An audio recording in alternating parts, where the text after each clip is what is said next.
recording. I am recording now. Good, then we can just cut this off and... Yeah, are the recording settings right? Are you recording? Are you recording in 480? Anything's possible. Yeah, anything's possible. Let's take a look at the settings. Output. Ah. Alright. I don't care about that. Recording. Same as stream. Well, the recording quality is the same as the stream. So... What are we streaming as? I don't know. I I don't know. I'll say I don't know. Whatever. If we have another mediocre resolution, That's fine. that's fine. We should be 720p, it looks like. Yeah, that's enough. Mm-hmm. That's better than the 480 from when we download it, so. Almost 2 times as good. Or 480. 360? It might actually be 360. I'd have to look at the YouTube channel. Yeah, I think it's 360. Brutal. Countdown's on. A minute. There, I tweeted to the ableg hashtag with a link to our podcast, so we might get crazy people watching. I imagine everyone's just going to ignore it. We might have crazy people in here. There's crazy people out there. There's crazy people in here. What's that from? I don't know. Feels like The Simpsons, but it's probably not. No, it's not The Simpsons. There's scary people, dangerous people. There's... Oh, okay. I don't know. The part of my brain that remembers stuff from like lines from movies is just gone. It's like all I have left. No, I can't remember anything. Lyrics to songs. I kind of wish I could like learn lyrics to songs again. Again? Well, there was a time, like when I was a kid, I used to be able to like remember lyrics to songs, and now I certainly can't do that. Like, it doesn't matter how much I like a song or hear it. I don't learn new lyrics. It just doesn't happen. Bop your head to Watermelon and... Even songs that I like used to know really well, I just don't know them anymore. Oh, we're live. Hey, Facebook. Oh, it looks like we might have been live for a second because you were bobbing your head there. Facebook, right. Are you there? Minutes viewed 3. How is that even possible? We've only been streaming for a minute. Maybe that's like total minutes viewed over all of our videos. we have close to 5 hours of content, and we have 3 minutes of viewership. People have seen 3 minutes of it. That's about the right amount for it to be. All right, so let's close that. All right. Good enough. Hello, Facebook. Hello, Internet. Welcome to episode number 4. Hi, YouTube. We like you too. Bourbon and Zeppelins. Hi, YouTube, and your lousy quality. If you're on YouTube, if you're watching this on YouTube, you should check us out on Facebook. Facebook.com/Bourbon and Zeppelins every Wednesday night at 8 p.m. Mountain Standard Time. You get the high quality feed. And it's live. You can interact with us. Like, if you watch all of our back episodes, everyone just constantly sending us messages and asking us questions, and we're very interactive. That's never happened. Wait, people are asking us questions? No one's doing anything. They're not even answering questions that I ask. I put out polls. No one answers. No one's listening. Just ask random questions on the feed. No one answers. Anyways, I'm David Hughes. I'm one of your hosts, and over here is Jeremy Unger, one of the other hosts. Hey. We talk about technology and politics. I sort of feel deceptive putting technology first because we generally talk about technology a lot less than anything else. This has sort of become a little bit of a politicky show. Yeah, we got to talk more about our hobbies and less about what... No one cares about what we do. They only care about what we think, which is not true. Which is not true either. I don't think people care about us at all. So we'll get the plugs out of the way. So Facebook.com/Bourbon and Zeppelins, live every Wednesday. I already said that. Instagram.com if you want to follow us there, /Bourbon and Zeppelins. Twitter.com if you want to follow us there, / this one's different, BNZ Show. And that's pretty much it. There's other stuff, but those are the important ones. If you search for us on YouTube, just search for Bourbon and Zeppelins. We don't have enough subscribers there to have a custom URL. We need 100. We have 3. They're all sex bots. I haven't even followed them from my... I have like 4 extra accounts I could be following them from. We could be up to 7, but Hurry up. I'm too lazy to subscribe, so I'm going to rely on... Tell your friends. On random strangers on the internet to subscribe on YouTube to Tell your watch our friends. show. Yeah, that's it. So let's get started this week. What do we have going on? I was just going to ask you how you were doing. How's your week been? No one's heard from you in a week. I know. I mean, not no one, just like the internet. no His one. families, I'm sure. Only assume. very little bit. I'm still alive. I'm still here. We're still going. It feels like it's been 3 weeks. It's been a week already. No, feels like it's only been 2 days. I don't know which way it feels. Wow. I'm tired. I'm tired, man. It sounds like it's been a rough week for you. It's been a rough week. There's been lots of stuff going on. It's all good stuff, but That's good. going fast. I hear you. Anything exciting with you? No. Nope. All right. Good show, everybody. See you next week. We were just talking about this, but I'll mention it here. I saw, I can't remember the name, Blade Runner 2049. Oh, yeah. Saw that. It is good. If you haven't seen Blade Runner 2049, go see it. I'll tell you right now, if you didn't like the original, if you're like me, you think that Blade Runner, any of the 6 original versions are all Really? overrated garbage. There's 6 of them. Like the director's cut and the like. Yeah. So there's like the theatrical release. There's like, I don't know, like a video release, a director's cut, the director's definitive cut, and like 2 others I don't know the names of. There's one, if you're in Canada and you have access to Crave TV, there's a version of it on there. It is, that's the narration version. I don't know exactly which one that is.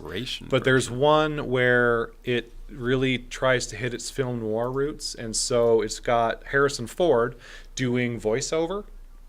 So if you ever watch like a classic detective, like hard-boiled PI, and they have like the running thoughts narration going, they did this to this movie, and she was an odd-looking duck. Yeah, but I loved her. And this one straight up has the N-word in it, uncensored. Really? Yep. And so if you're into the N-word, you might like it. But the movie's trash. Like, it's just like anyways, I think all of those original movies, all the original Blade Runner versions are overrated. The pacing is broken on them. Just like nothing happens in the movie, and I don't care about anybody in the movie at all. Like, just none of those movies. Like, they can none all of them. die. I just like and you might say, Dave, you haven't given it a chance. I've watched it 3 times. I'm 3 and a bit. 2 and a bit. No, it was 3 and a bit. I've watched it 3 whole times, and then on Thursday, before we went to watch the movie on Friday, right, we sat down to watch it again, and then realized, Crave, and it was lasted maybe 40 minutes. It was probably closer to 30. Oh, that's not too bad. It was probably closer to 30. Okay, might have been 20. I don't know. That's less good. It was pretty quick. All right, when we tapped out. Yeah, no, I'm with you on this one. The original, hard to connect with, and I think it's because we didn't see it when it first came out, and it was cinematography had come much further by the time we finally saw it. Like, when was the first time you saw it? It still looks good. I saw it probably in the 90s. I would imagine I was in high school the first time I saw it, around then. Maybe I was like 18 or something. So yeah, we'll say mid to it came out in 90s. 82. Yeah. It looks like, I think. Visually, though, it still looks really good. Yeah, but it was one of those like early 80s movies, so unless you saw it like as a kid or as like younger, like Star Wars we saw much earlier. And while the special effects are totally out of this world for when they came out, like Industrial Light and Magic, that was like groundbreaking at the time. By the time we saw it, it was still pretty good, and it sort of cemented itself in our nostalgia. Yeah. Blade Runner never did that with us because I think we're Well, so we this were- is we were something we're too too young. young. This Yeah. is finally something we're too young for. But I know lots of people my age who will tell you that it is a cult classic.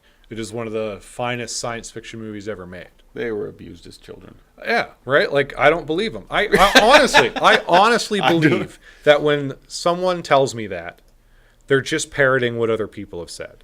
They've been led to believe that it is a classic in sci-fi. You think it's... I think this is like when someone tells me that Nickelback's the worst band on the planet. I bet you they've never even listened to a Nickelback song. True. I mean, to be fair, some people have, but I mean, I think a lot of people who jump on like bandwagons it's a popular. You want to seem cool, so you parrot the line that fair enough. I really believe that people who I shouldn't say people, but a lot of people who believe that Blade Runner is a sci-fi classic are telling you this because I think if they admit that they didn't like it, people will think that they're too dumb to get it. I'm not afraid. I'm not afraid of that. I don't care if you think I'm too dumb to get it, because I get it, and I get that it's a bad movie. However, Blade Runner 2049, it is an amazing movie.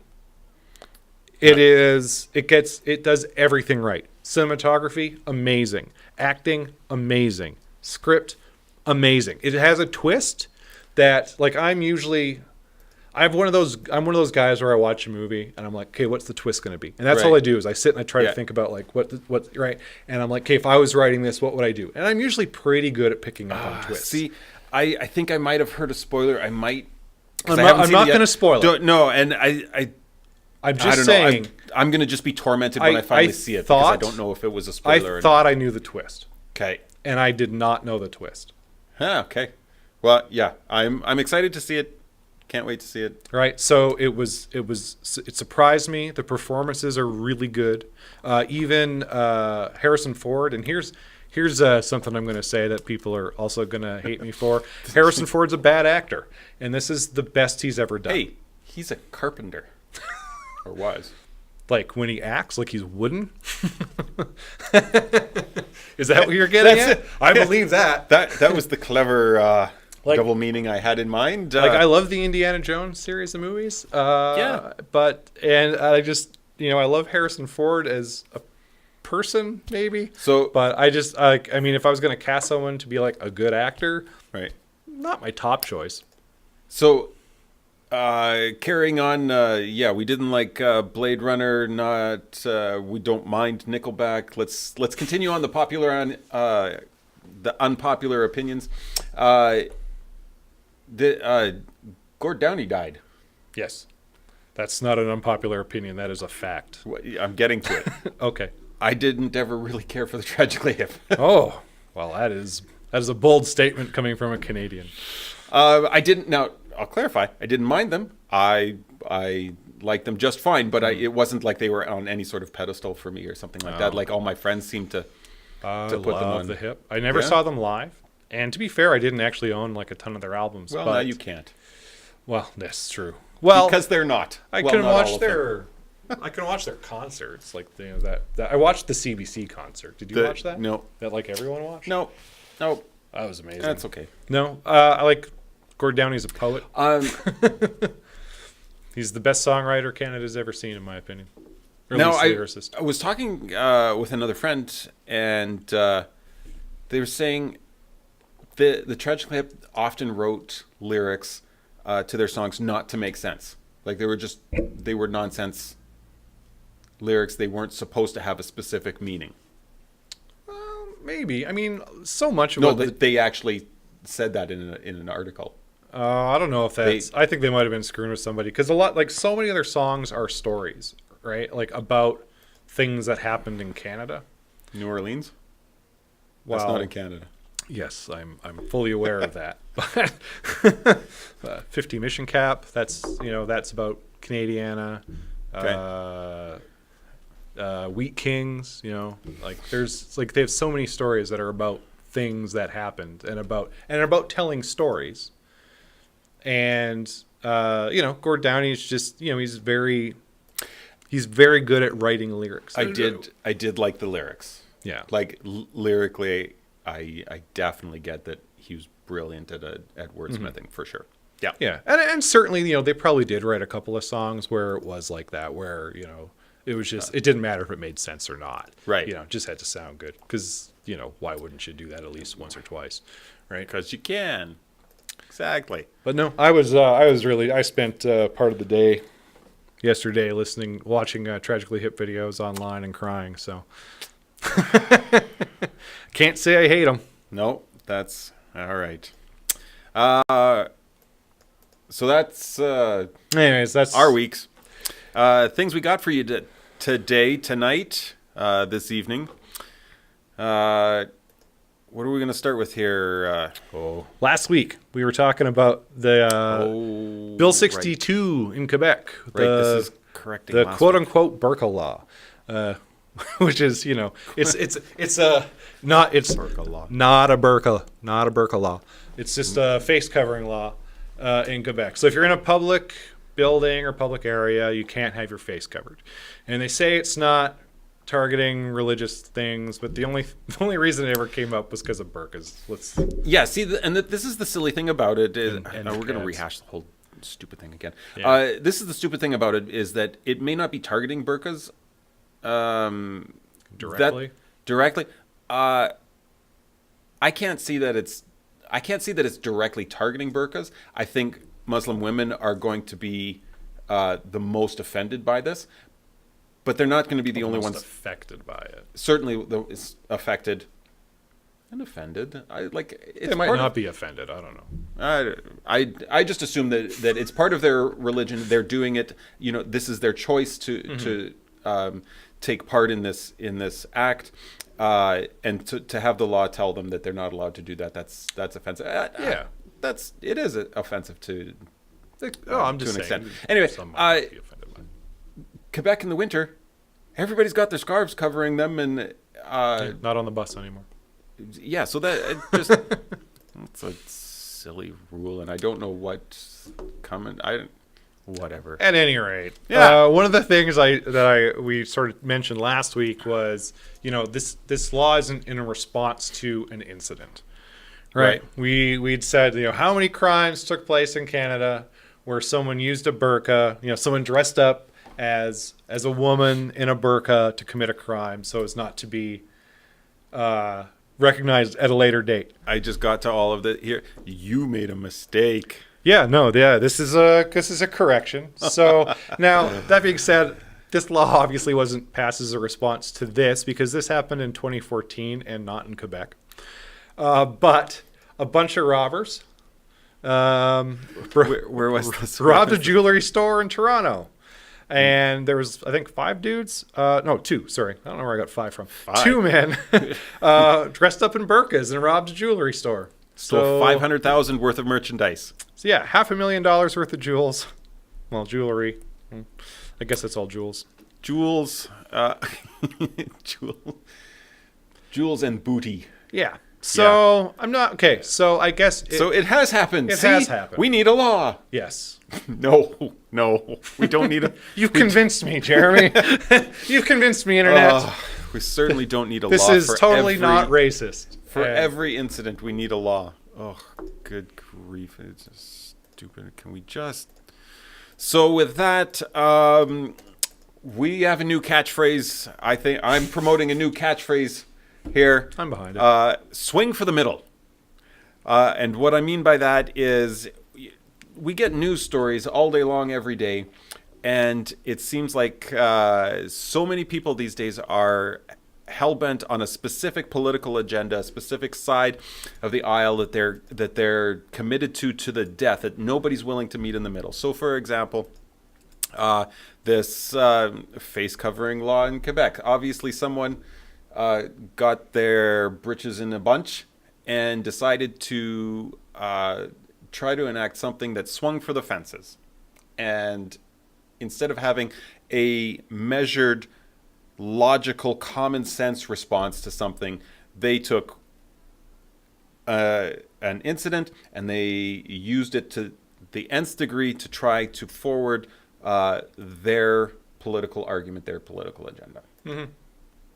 We need some civility here. We need to actually engage the people that have different ideas and different values and different thoughts than us, and we need to come and actually have intelligent conversations somewhere in the middle. Swing for the middle, people. This sounds like you're promoting compromise, Jeremy. And compromise is political weakness. We can't have that. And that's a good point. That I want to clarify. I am not. Oh, I was joking. I think compromise is great. No, in what? I'm not saying that we all have to compromise our personal beliefs and values, but we do have to compromise in our actions dealing with people who think differently than us. Sure. Yeah. But I mean, I think that's probably the smartest way I've ever said that. Sometimes, though, people they conflate the two, right? So yes. I have my ideals. Yep. And you have your ideals, and they aren't the same. And if we bend to sort of meet somewhere in the middle where we have, a little bit of good, a little bit of bad on both sides, in today's political climate, that looks like weakness. We've both lost. Yeah. Because you didn't get 100% of what you want. And funny enough. And you don't have enough backbone to say no. Yeah. That's fine. I still get beer at the end of the day. And frankly, that's a win. Hey, speaking of, when do we get the bourbon? Episode 5. It's only episode 4. Next week. Yes. Next week, there will be bourbon. Do you drink bourbon? I drink anything that's... Wow. Okay, sorry. Are you like a bourbon guy? Guess maybe my question. Be honest, not yet. I'm hoping to become one. Okay. I'll bring in... I'm going to buy some bourbon on Friday, probably. So I'll bring in some tasty bourbon. I'll bring in some reasonably priced bourbon because we're all about fiscal responsibility. Fiscal responsibility in these economic uncertain times. We are fiscal conservatives. Yes. Especially when it comes to drinking. No. No, I believe that's the one point. Not even a little bit. Extravagance is the rule of the day. All right. Hey, nothing in gun violence. Wrong. Oh. Wrong. This week in gun violence. I thought we were going to make it a whole week. Now, I just want to clarify for anybody who's been watching this. I don't go out of my way to look for stuff for gun violence. I didn't sit down. We've done this for 4 weeks. I've yet to sit down and Google gun violence. Show me gun violence. And every week we've had gun violence to talk about. And I mean, the first week, that was just what it was, right? That big mass shooting in Vegas. Yeah. And then there was the guy, the student who got arrested, shot a cop in the precinct, which, whatever. And then what was last week's? Exit strategy. Exit strategy, people. Oh, last week's was the guy who shot up his place of business, the Granite. That's right. Company that he worked at. So this week we have another one. This happened today. So we almost made it 7 days before something showed up on my Facebook feed. Yeah. This was just trending on Facebook. So if you have Louisiana. Facebook, and if you're watching this, you have Facebook, you would have seen that there was a shooting at Grambling State University in Louisiana. I don't know who shot who. 2 dudes were shot. One, they're not sure how the guys know each other. I don't know if they've caught the shooter. I'm reading 23-year-old kids here. I'm reading an old article. But yeah, these were, university students, basically, right? 23 years old. But Grambling State put out an official tweet that said, Grambling State University offices are open with normal business hours and students are expected to attend classes as scheduled. That was their whole response to the shooting. So I'll just say... there's a shooting where students die. Mm-hmm. Next day, students resume class as usual. Right. However, Donald Trump gets elected president, and the next day, classes are canceled across the country. Really? Honestly, I don't remember. Yeah. I'm just asking. There were cry-ins. Were they canceled, or was it just people that were protesting? No, there were profs who canceled classes because they didn't know how to go on doing their jobs. Well, I mean, in a lost world. How do you teach anything to anybody when Donald Trump is the president? Apparently, it can't be done. Did you hear about? There was a story. I think I was going to talk about it last week. That guy there was the Canadian family that had been kidnapped by, I want to say, the Taliban Bad people. like 5 years ago, and they just got released like a week ago. A whole family got kidnapped? Yeah. Okay. They actually kidnapped the woman. She was pregnant, I believe. I heard something about this. Right. And I don't know any details. This is a very informative show tonight. So we are like really. We heard on the things ball. about some. I read like a couple headlines a couple weeks ago. Anyway, so. We're peeking. We do our homework. Oh God, we're peeking. We do our homework well. And anyways, so they got released, and they were the guy, like the patriarch of the family, was talking to whomever, and they'd mentioned that, he was told that Donald Trump was the president of the United States, and he didn't believe them. Didn't believe it. He thought That's it was right. a joke, right? Like, right? Well, no. To be fair, 2 years ago, you said, heck, a year ago today, you say Donald Trump is going to be president in a year. No one believes you. Yeah, that's true. No one believes you. I was telling everybody that he was going to win, though. I called it really early. I had that funny feeling too. Like, this could actually happen in this crazy wackadoo upside down world that we're living in these days. This could actually happen, and I could hardly believe it when it did. I think people are caught off guard by it because as we get older, we tend to think that life isn't like high school. And we forget that it's more like junior high. It is absolutely like high school. Like nothing really changes. So if you look at like your high school elections, who generally wins those things? Popular kids. The loud popular Just kids. whoever, whoever can distract. It is name recognition, right? Yeah, it is. So nothing has changed. Ronald Reagan, he was an actor. Arnold Schwarzenegger, actor. You find me an election that had someone famous in it where they didn't win. That's a good point. Find one, right? And if they lost, they Yeah. probably just lost to someone who was more famous than them. True. So, can we find a famous person with a brain and put them up for election? And I don't even care which side they're running on. My favorite rumor is that The Rock is going to run against Donald Trump, which, that would be phenomenal. like at this point, I just don't even care who the president is anymore. It sort of matters, but it sort of doesn't matter. Exactly. It sort of matters, but it kind of really also doesn't. Yeah.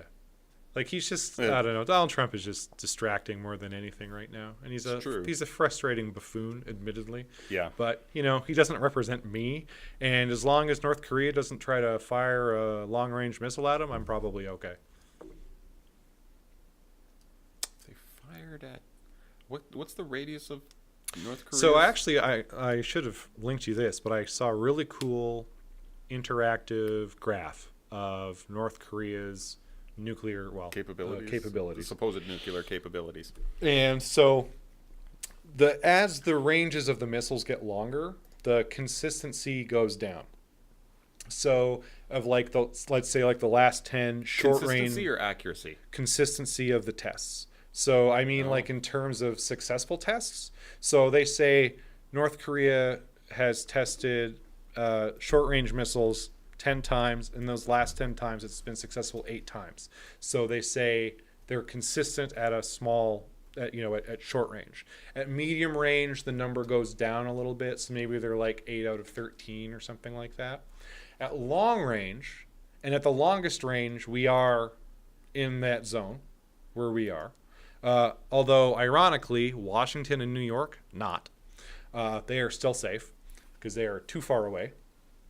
But they can hit California. Yes, they can hit most of the West. They'll hit. Oh God, my American geography is terrible. But Chicago, I think they can reach. I think they can maybe reach Illinois, but they can't reach the eastern seaboard.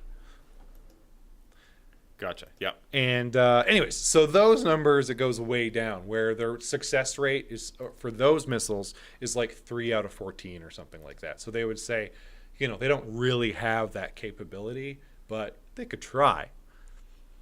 Right? And we're sort of en route. So if it fails over us, we got real problems. Gotcha. All right. Well. So that's the only real issue I have with Donald Trump being the president right now. Like, he's The been possibility, I feel like they're both crazy baby men that. Yeah. And as Hopefully- people and as frustrated as people are with Donald Trump, I really think they're focusing on the wrong things. Like Oh, they absolutely are. this whole week about the phone to the widow of the soldier that died in that ambush.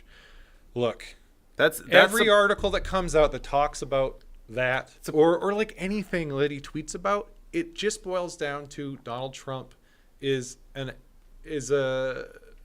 arrogant asshole who doesn't care about other people. We already know this. This It's not isn't news anymore, people. It doesn't need to be reinforced to me. Yeah. Every time he opens his mouth, he makes it very clear that he does not care. But that's not going to get him impeached. That's not going to stop him from being Wait, president. no. Being a meanie, that's an impeachable offense. Oh, wait, it's not. Okay. It really isn't. Like, look, I don't like the guy. He's very clearly an asshole, but But you can still be an asshole and the president. they've had a few of them already. Yeah, he's not the first. yeah. He won't be the last. He's not. This isn't new. And I'm even really going to be hard to convince even of how dangerous he is. He's almost more dangerous for his own party. Yeah, I think so. I think that's probably accurate. All right, we got to get moving here. Sorry, I was getting texts from someone who I think is watching this show. Do we have chat on? I don't know. I have no idea. You can just message us on Facebook. Yeah. I think I should have You know- a button for that. You know who we I are. might not have turned it on. Who Haha. knows? More importantly, is this the? Oh yeah. So, anyways, in regards to the shooting, we were just letting you know a shooting happened. We have nothing more to say about gun control. But once again, we're shooting people. Yeah, more shootings in the States with people with guns. So we should definitely sell some pot. Yes. So, in more local to us news, pot is going to become legal in Canada theoretically by July 1st of 2018. That is It's going to my be understanding a of it. heck of a Canada Day. That's yeah. So Is it supposed to be legal or just decriminalized? well, that's a good question. I don't actually I mean, I don't think you can do like private sales. I'm pretty sure that's still drug dealing. I think it's decriminalized. I think it probably has something to do with like how much you can carry or whatever, how much you can be caught with. I could be really wrong about that. I honestly don't care enough about this yeah, for me to have really read into the details. right. But the Alberta Party is now saying public cannabis stores are too pricey for a debt-laden province. Right. So each province sort of gets to make up their own mind about how they're dealing with the sales of these things. And so Alberta has, it sounds like they're at least considering, like no decisions have been made, but they have the NDP to come out and say that that they are strong, maybe not strong. They're at least thinking about, talking about, discussing having public government-run pot pot stores. dispensaries or pot stores, whatever. And a lot of people are against that. A lot of people are okay with it. See, you say pot store, and I think like cookware. Yeah. that's how lame I am. Why is the government just is going to do things badly? We've privatized pretty much everything else in Alberta. Why would the government take on this? Well, I honestly would like I'd like to see, and I'm swinging right down the middle on this. I want to see both. I want to see public stores and private stores competing with each other.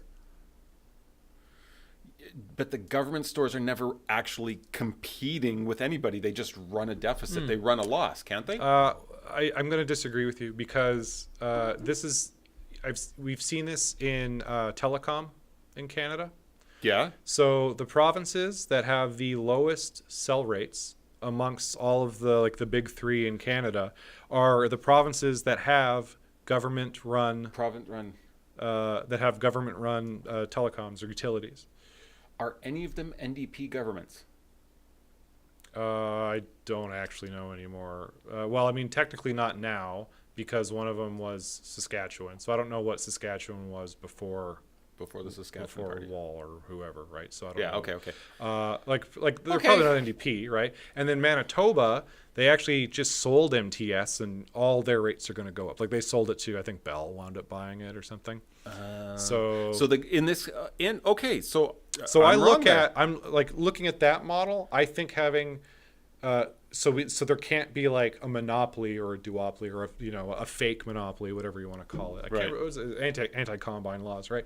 So having like a Did you say anti-combine? yeah, that's what they're called. It's not anti-competition, or And it's anti-combine laws. That's the what one do they thing have I against remember. tractors? Right? No, that's why I know it's right, because I remember thinking that in high school. Okay, so in this case, the government is actually a force for good. Yes. So, like, I think having 100% just government run, probably not great. It's going to be inefficient and bloated and whatever, like anything that's 100% government run. I think going 100% private is also probably not great for consumers necessarily. Do we care about the pot consumers, really? Sure, Yeah? I care about them. There's lots of people who You're smoke such pot. a caring person. I am. Well, there's lots like just like I know we all want to make jokes about like the classic pothead burnout, but there's a lot of people who smoke pot who are actually responsible, contributing members of society who like to smoke a joint every now. Okay, and then. but now I'll say there is a difference between like baby food and marijuana, right? Like if marijuana becomes prohibitively expensive, oh no, like. Wow, sure, but I mean, people are just gonna go find it on the black market again, right? So this comes down. Okay, but is there a black market? Oh, because this isn't. You can't sell it privately. Well, people. So Yeah. you can grow. Actually, I do know this. You can grow your own. Okay. You can have, I think, 4 or 5 plants or something like that. There's a limit. I can't remember what the number is. Oh, But why? so you can Why grow bother like limits? X amount Okay. of plants for yourself. Well, because it's supposed to be for personal use, right? But I mean, Yeah, theoretically, you could sell that, right? So if there was a black market, people that are growing their own pot are going to be able to sell their pot to people. Can we who call don't. it a green market? A green market, I guess. Okay.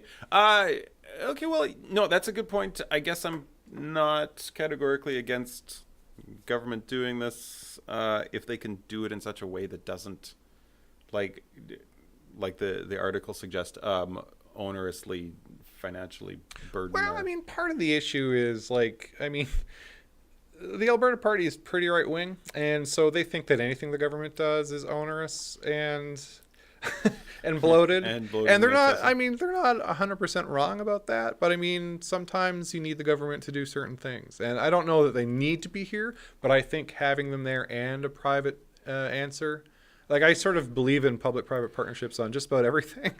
But or not partnerships, but see, at least and in this case, I'd say before we get the government to start helping out stabilize or lower the price of marijuana, they should get back into the liquor so bourbon can be cheap. I also agree with that 100%. I want more competition from someone who's, And not just Costco. not yeah, not just Costco. Oh, actually, I should go to their liquor store. I learned still I learned never been to yesterday that. you don't need a Costco card to shop at the No, liquor I know. store, which I didn't know. And I knew that, and I still haven't. and all of their liquor is made by other distilleries. So I've had their vodka, and I believe I've their heard vodka is made Grey by Goose. Grey Goose. Yep. And it is good vodka. And it is inexpensive. So I might actually swing by Costco, see what they have for like maybe they have, I don't know what they have. They must have like a Kirkland. Oh, Kirkland Bourbon. brand. They must have a Kirkland brand Let bourbon. me look for it. They probably All have a right. rye because we're in Canada. Anyway, so you're okay with, do you have any general thoughts on marijuana legalization? I generally I'm fine with it. Yeah. I think fighting it is a waste of energy and money. I think it's like screaming out of what's the I totally derailed that.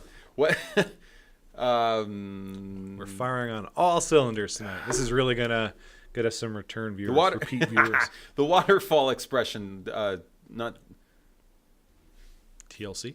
no Trying to swim up a waterfall. Screaming at a waterfall. What? Wow, I actually don't think I know what you're talking about. Screaming at a cloud, swimming upstream. Okay, I don't think it's energy or money well spent to fight marijuana. Okay, that's fair. Let's move on, please, before we Sure. derail this in the ditch any further. Let's talk about sex. No, that's further into the ditch. Okay, let's talk about sex education and Catholic schools. Oh, that's a good segue. Yeah.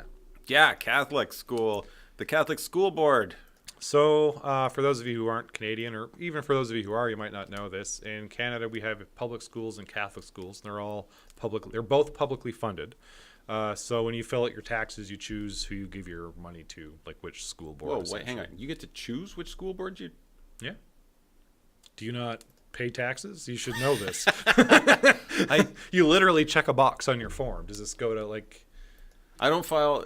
Like provincial taxes? No, yeah, my wife files those. Oh, okay. So, well, she checks a box. Hopefully she files them for me, too. Well, whoever. Somebody checks a box, theoretically. Okay. Theoretically. And it goes, and you choose what stream it goes into. Okay, right? okay.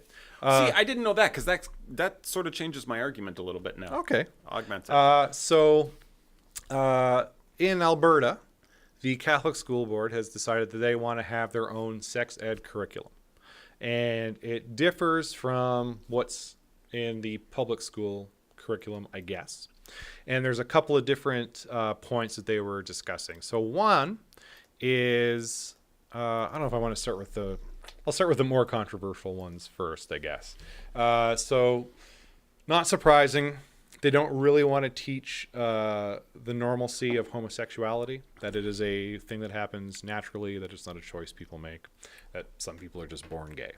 I can see how that runs counter to religious teachings. Right. I don't...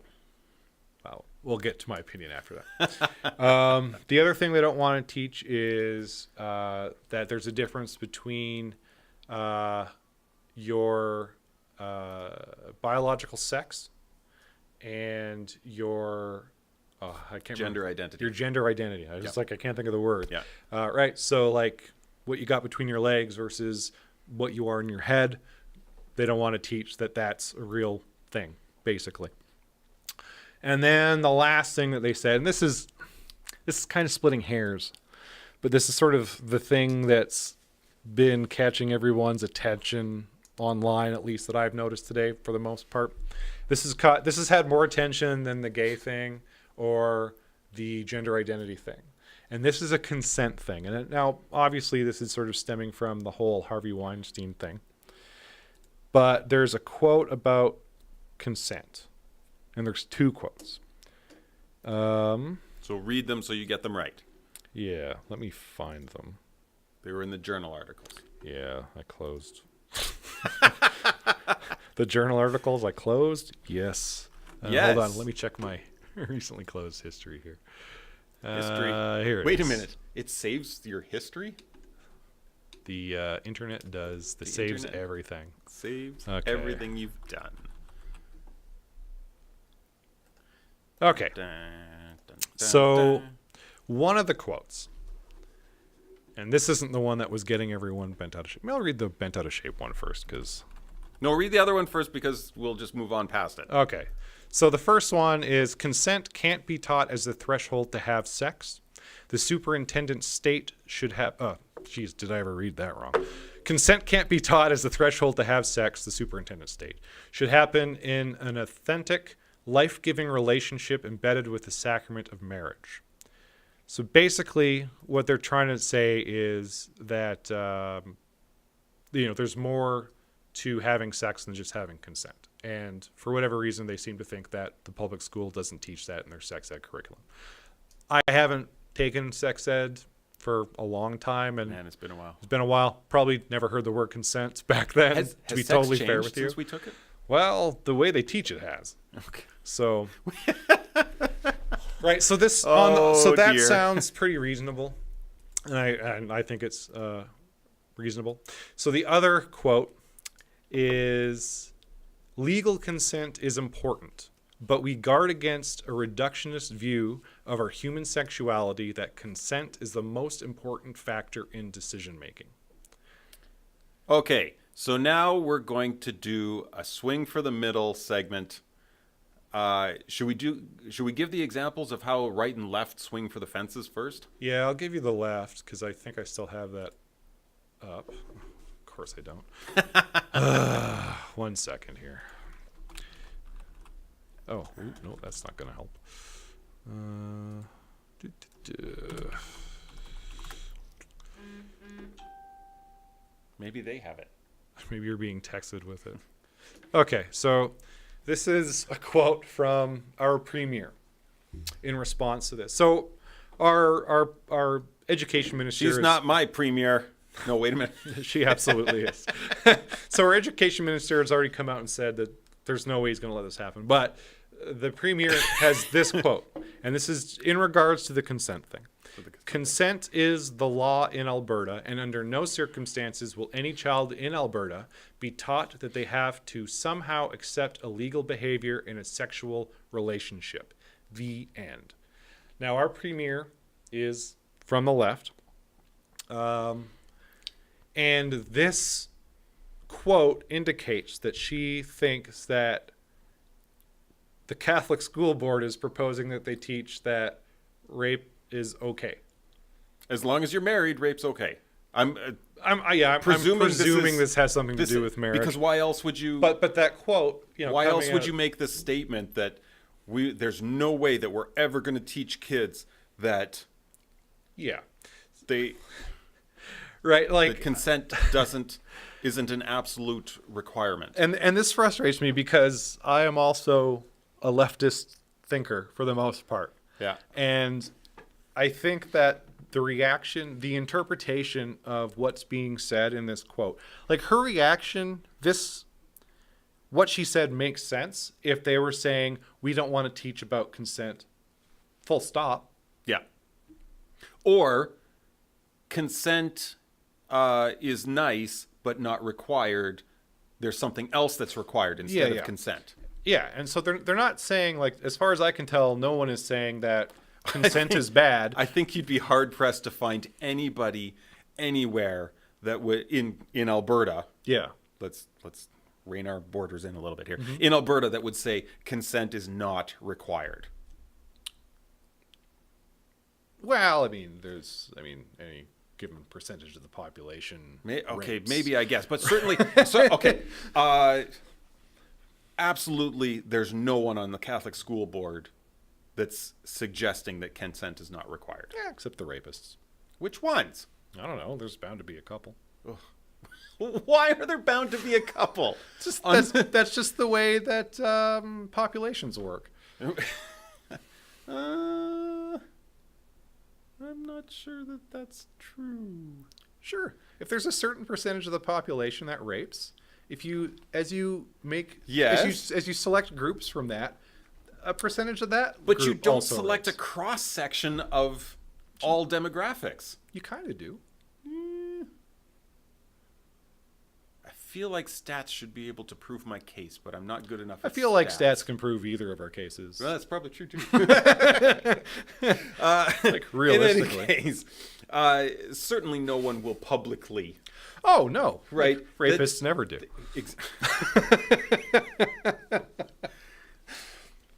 So yeah, the point. I'm not even making a Catholic priest joke here, right? But there is one somewhere. Yeah, like I'm not, and that's not what I'm saying. I don't want you. Yeah, just to be clear, I'm not saying it because it's the Catholic School Board. There's a rapist. There must be a rape. And statistically, there might be. Statistically, yeah, you've got criminals Who knows, right? everywhere. But the Catholic School Board has not put forward a position that consent is not required. No, that's not what's happening here. Mm-hmm. And there are some people, and it seems like Rachel Notley might even be one of the people that are reading into it that that's what they're suggesting. Right. And this sort of comes back to sort of what we were talking about earlier when I was talking about how people don't want to look dumb about dissent about when having a dissenting opinion about something. And I'm not saying this is what's happening here necessarily, but I think it's one of those situations where maybe she hasn't looked into it herself and she's going based off of someone else's reaction.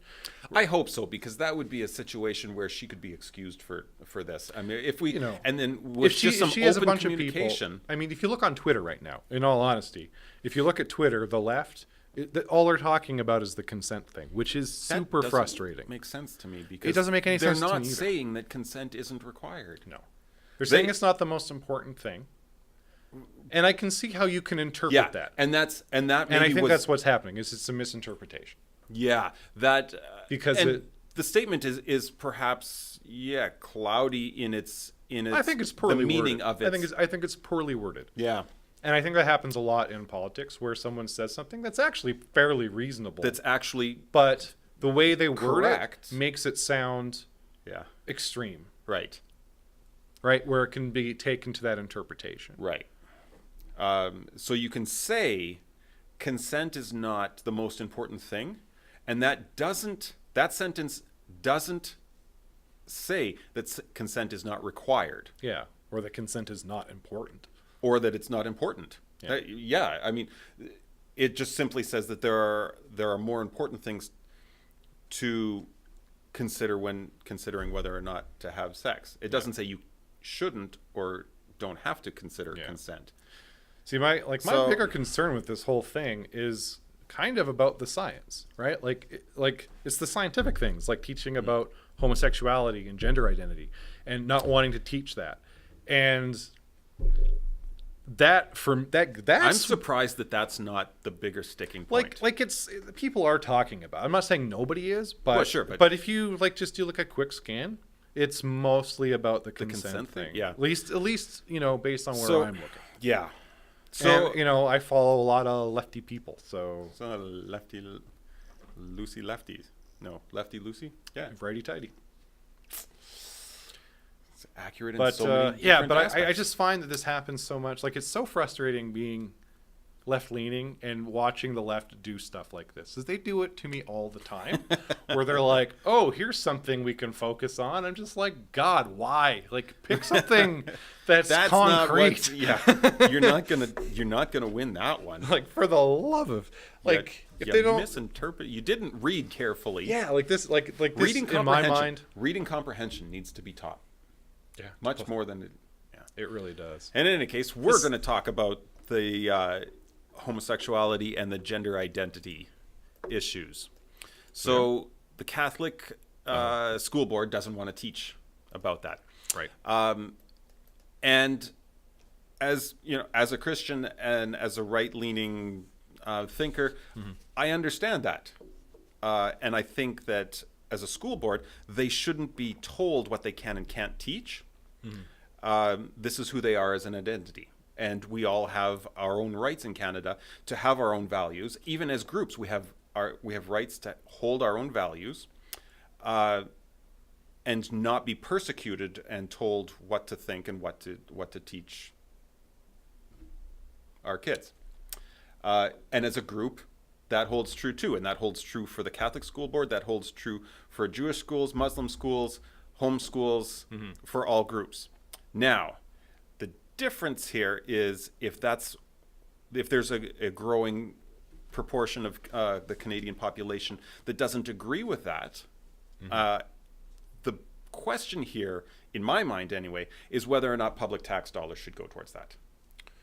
Yeah, and this sort of happens. This comes up every now and then. Every now and then, the Catholic school board in whatever province proposes something where someone's like, this runs counter to, this is only something they want to do because of their Catholic beliefs, and they have public funding, so we should change this. And it's really hard to do because not everyone realizes that it's actually baked into our Constitution. So it would actually take a constitutional amendment to stop funding Catholic schools in Canada. Now, excuse my ignorance, but does that hold true also for other religious schools as well, or is it strictly the Catholic school board? Strictly the Catholic school board. And there aren't school boards of other religious groups? Could you form one? I don't think so. Like Okay. not without So at this point- not without doing a bunch of legwork, Sure. right? So at this point, it's the Catholic school board, the public school board. They're the two veins of educational authority. Public and Catholic in Canada, yeah. In Canada, yeah. Right. That get public funding. There's private schools. Like you can have like a private religious school. Like I'm sure there's Okay. a Muslim school somewhere. And do they get public funding if they're private schools? I don't know exactly what the rule is on that, to be totally fair. Like I think like they do. I think they get some, I but feel it's like they can apply for also some. yeah, like I think they can get some sort of, I don't know exactly how it works, but it's not to the same level that public or Catholic schools do, Yeah, right? okay. So now we were talking just briefly before this too, and it's actually not even just divided equally, or it's not arbitrarily decided how much funding goes to each of these school boards. We decide that apparently on our taxes. Yes. I'm so shocked you don't know that. I don't file my taxes. I think that's so funny that you don't know that. I got married, so I'd have a wife to file my taxes for me. And other things. She files everything for you. She files everything for me, and I consent. In any case, yeah. So you can vote with your feet on where you want funding to go. So You can. And so here's I get where you're coming from. Like, only the people that want to support this school board are supporting this school board. So why can't they teach whatever they want? And I think that they absolutely can teach whatever they want about religion. And that's where it ends for me. yeah, I'm not saying that they can't teach Catholic things in a Catholic school, but I think they need to have the same scientific education standards that the public schools do. That the public system does. I think that's fair. I think any school, if they're private, like for core subjects, I think there needs to be a reading, baseline. writing, arithmetic, the 3 R's. Yeah, and I think there needs to be, like a common baseline. Because I mean, how do you go to university if you're going to like a private school and they have like they're teaching bad science, right? And then you go to university and you're like, oh man, I got like 90 in science, and you go and try to get like a chem degree, and you're just like, wait, what? Wait a minute. The raisin bun model isn't the right model for the atom? Yeah, right. Like just like. So, like, there's, like, weird things, like creationism, should you be teaching that in a school? Like, yeah, I guess, like, in a religious setting, and I won't stop you from doing that in a religious school, but you can't also, don't teach that in a science class, is all I'm saying. Teach it in a religion class. That's fine, Right. And sex ed is science. That's a health science. Yeah. So, if you're going to talk about sex and biology, that's a science, and so I would expect to hold the Catholic school board to a similar standard, the same standard as what the public school board has. Right. And whatever they want to teach in their religion classes, that's Catholic, go nuts. Right. I don't care. So then my question is, where are we on the science of sexuality? Well, it's always changing. Like part of it, I can't give you like a really concrete answer because I'm not a gender. I'm not a biologist. Right. I can only tell you the things that I read. Yeah. And there seems to be consensus amongst the scientific community that gender identity is separate from biological sex, and that homosexuality is natural. I don't know how to Normally occurring. Yeah, it's not like a mental disorder or something to be gay, or people aren't faking it. Sure. I think there's lots of evidence to support that. So, and if that's how you want to couch it, like here's So I don't know where we are on the science of it, so I certainly can't speak intelligently about that, like most things on this show. Yeah, if you're watching this for the first time, we're mainly we're way speculating on lots of stuff. We're really uneducated about everything we talk about. It's the way we like it. So I would, my stance would be, both sides need to keep open minds about the science that's continually being done. It frustrates me when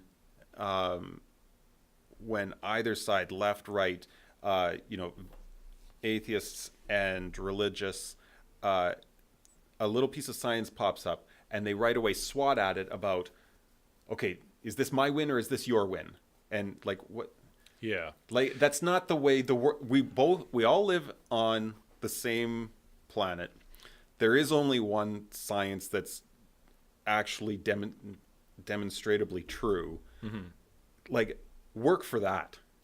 Well, and I think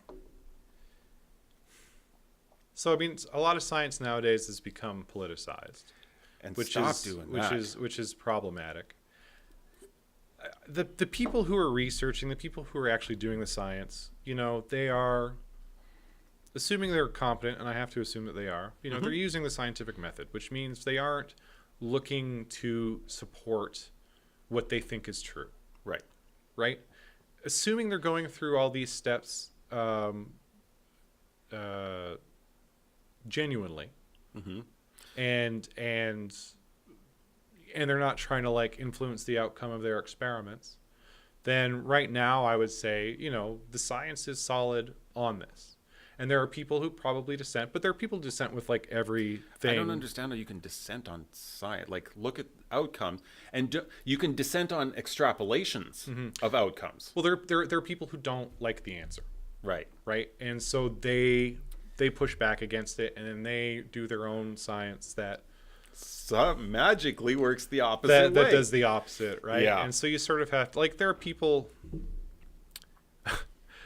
I don't even want to get into this, but like the theory of evolution, like the number of times I hear it's a theory from people who have such a fundamental misunderstanding of what a theory, like a scientific theory is, just blows. Yeah. It hurts my head. But those are people who don't want to believe it, right? It can't be true for them because of something, right? And that happens, Right. with the theory of evolution. It happens with gender identity. People don't want that to be true. It happens with homosexuality. It happens with climate change. It happens with all these things where people just don't want it to be true. Right. For whatever reason. Yep. And so they find and cherry pick the science. Vaccines and autism. That's a classic, right? There was one study that was proven to be poorly done, like just faked results. Faked The outright. guy, Wakefield, admitted to faking the results, and Lost his license. people still point to it at any rate, right? Because they want it to be true. So I have to have I trust that the people who are actually doing the work are doing it correctly, and are doing it not in a political with a political end in mind, or a particular end in mind, even. Right. Other than what's true. Yeah. And hopefully the majority of the science that's being done is still being done that way. I believe it is. Like, I mean, You're such an idealist. I think people are jerks. You can look at anything. I mean, like, part of the problem is just where the money for science comes from. Like, Wait a minute. Gatorade found that Gatorade quenches your thirst better than water? Actually, beyond that. Oh, The 8 glasses. So dehydration, being as dangerous as it is, that was a Gatorade thing. Right. There was not a study, but like an actual experiment where they marched. This was like back when you could just experiment on humans. People? I think it was like Was French. it in Germany? I think it was French Foreign Legion. I believe. Okay. I'm not 100% on this. I'd have to look it up, but I think that's what it was. But definitely it was a study where they marched a bunch of dudes through the desert for like 2 weeks and gave them minimal amounts of water. Yeah. And they were not showing what you would call classical signs of dehydration by the end of it. Right? They weren't drinking 8 glasses of water a day, marching through a desert. It was very little, and they were medically fine at the end of it. Right? So, but it was the Gatorade Institute that discovered that hydration's really important, and you have to drink so much water every day. And then later, And then, hey, magic. We've got a formula. you know what's better than water? Sweet, salty water. Sweet salt. It is good. I don't like it. I don't like the taste of it at all. Gatorade. Like, gotta I be like it blue. when I'm hungover. See, that's true. Yeah, the electrolytes, you do want that when you're hungover. Works great. Yeah. But like when I work out, just water's fine. When I, play sport, just water's fine. I don't like water. When I'm thirsty, just water's fine. Yeah, and I also don't drink 8 glasses of water a day. not even sort of. I survive on. Some days I do, but I pee a lot those days. Like a lot. Yeah, I noticed. Like, it's annoying how much you end up peeing when you drink water. It's like every I half hour. stick to coffee, Red Bull, and beer.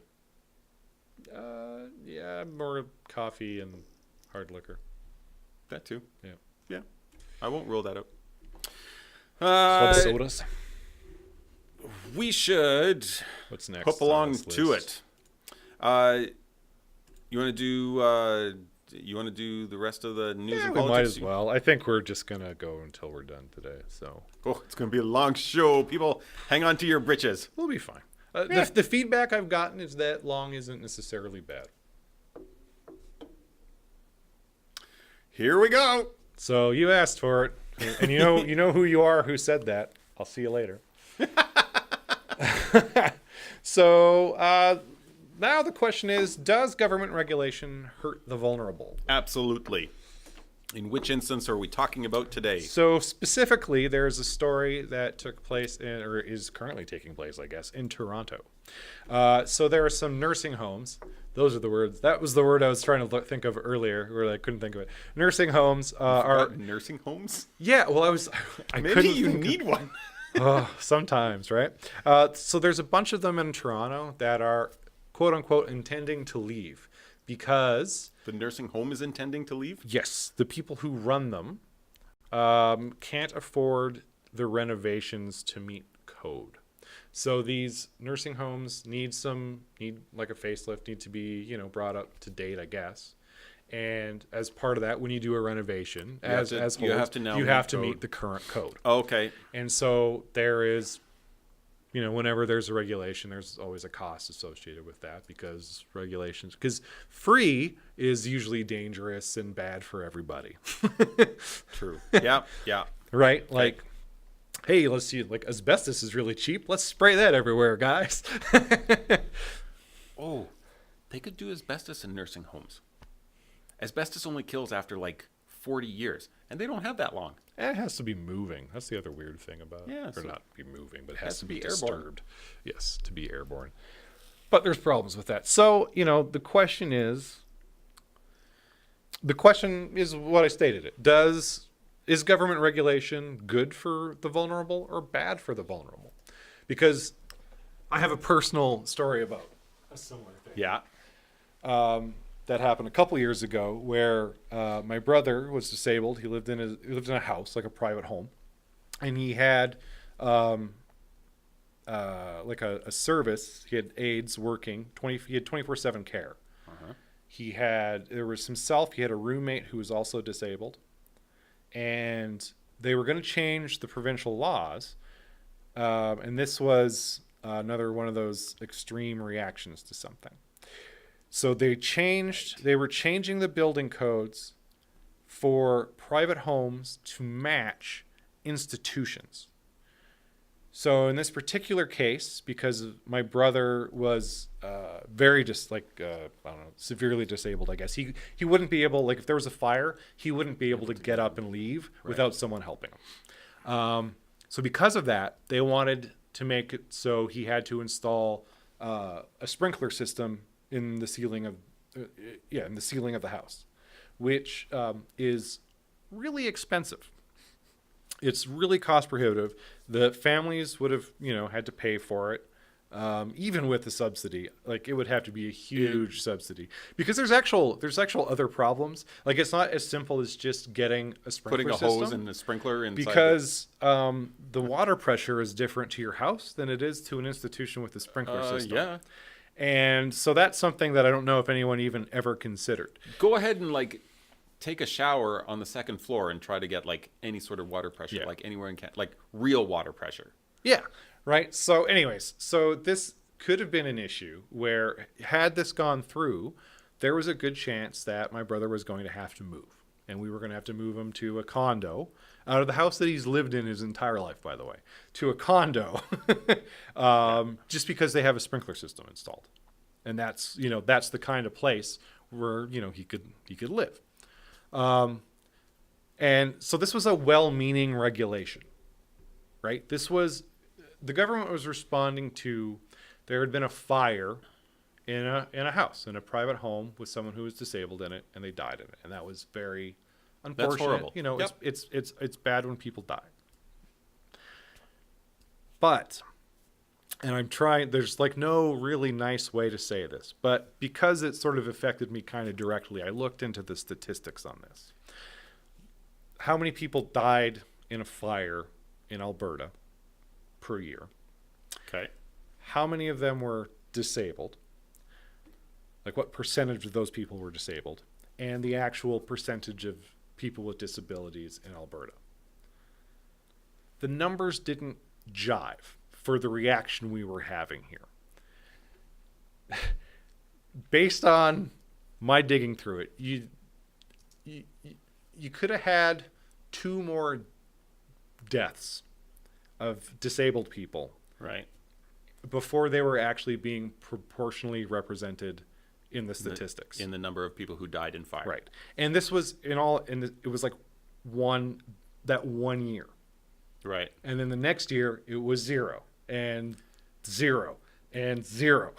So infinitely more deaths. Yeah. Like there's not a ton of fire deaths in Alberta, like given the population and how many fires we have. Not a ton. We got good firemen. Yeah. And and the number of those people who were disabled was generally 0 and 1 at one time. Right. And because of that, there was a push to increase safety for people with disabilities, and I appreciate that. Great, good intentions. And this would have I don't want to say it would have destroyed my brother's life, but it would have been a major impact on his life. Yeah. People generally, like most people, don't like change that much. They're happy with where they're at. For people with disabilities, it is more important. Routine. It is much more important. Change is a much bigger factor for people with disabilities than it is for people without. And to force them to change, in this case, just because we're trying to make them safer, this is a step in the wrong direction. Now, thankfully, the disability community pushed back against that enough where it didn't happen. Right. But it was really close. And so we're seeing something similar, apparently maybe happening in Toronto. Now, part of the issue is in Toronto, land is really expensive. Is this the same thing, though, or is this like... It's similar. It's not exactly the same thing. Because I was going to say, like, in this case, with the nursing home, like, any building that gets renovated, whether it's a nursing home or whether it's a Canadian Tire, we have stores called Canadian Tire here in Canada. Mm-hmm. They all have to be brought up to code. So if it's an old building, it just has to. So I feel like this isn't necessarily government actually doing something. Right. Is this a case where government isn't stepping in to prevent it? Well, this is a reaction from the private companies that run these nursing homes for profit. Okay. So from their perspective, it's going to cost a ton of money to bring it up to code. Mm-hmm. And so I don't know. Maybe I don't know exactly. So maybe I guess they don't want to raise prices. I don't know exactly how those prices are being set. If the government has some input on, like, here's how much you can charge someone to live in a nursing home based on something. I don't know. I honestly have no idea. Right. Okay. Like, I don't know if they can set their own pricing. If they can set their own pricing, then they would have to raise prices, which is also still a problem for people who are vulnerable. And generally living on fixed incomes. Right. This is still, like, it changes the problem only in terms of what's happening around them, but it doesn't change the actual problem, which is I can't live here anymore. Right. But yeah, basically the private companies have said, if we need to build these to code, we can't afford to stay in Toronto, and we're going to have to find buildings outside of Toronto. I don't know, like, so their implication here is if there was less regulations, they could afford to stay in Toronto and, I don't know, potentially do some renovations. Or maybe they're just trying to avoid doing renovations. Is this the case where this isn't something that they should... Is this a case where these buildings should be brought up to code? I mean... What are the deficiencies? That's a good question. Sorry, I didn't mean to actually ask good questions. Well, you're asking a very pertinent question. And if I had read the details of this, Any sort I of might be preparation able... into tonight. I might be able to answer that question.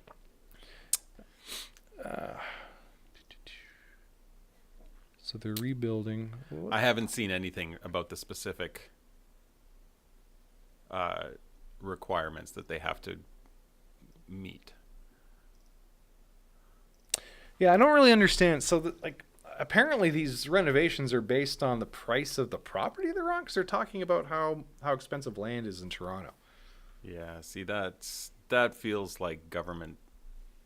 Well, this doesn't sound like a government thing to me anymore. This just sounds like, well, I don't know what's happening here. I think the private operators want a larger subsidy from the government, and the government's saying no. And then they're going, if you don't give us a bigger subsidy, we're going to move.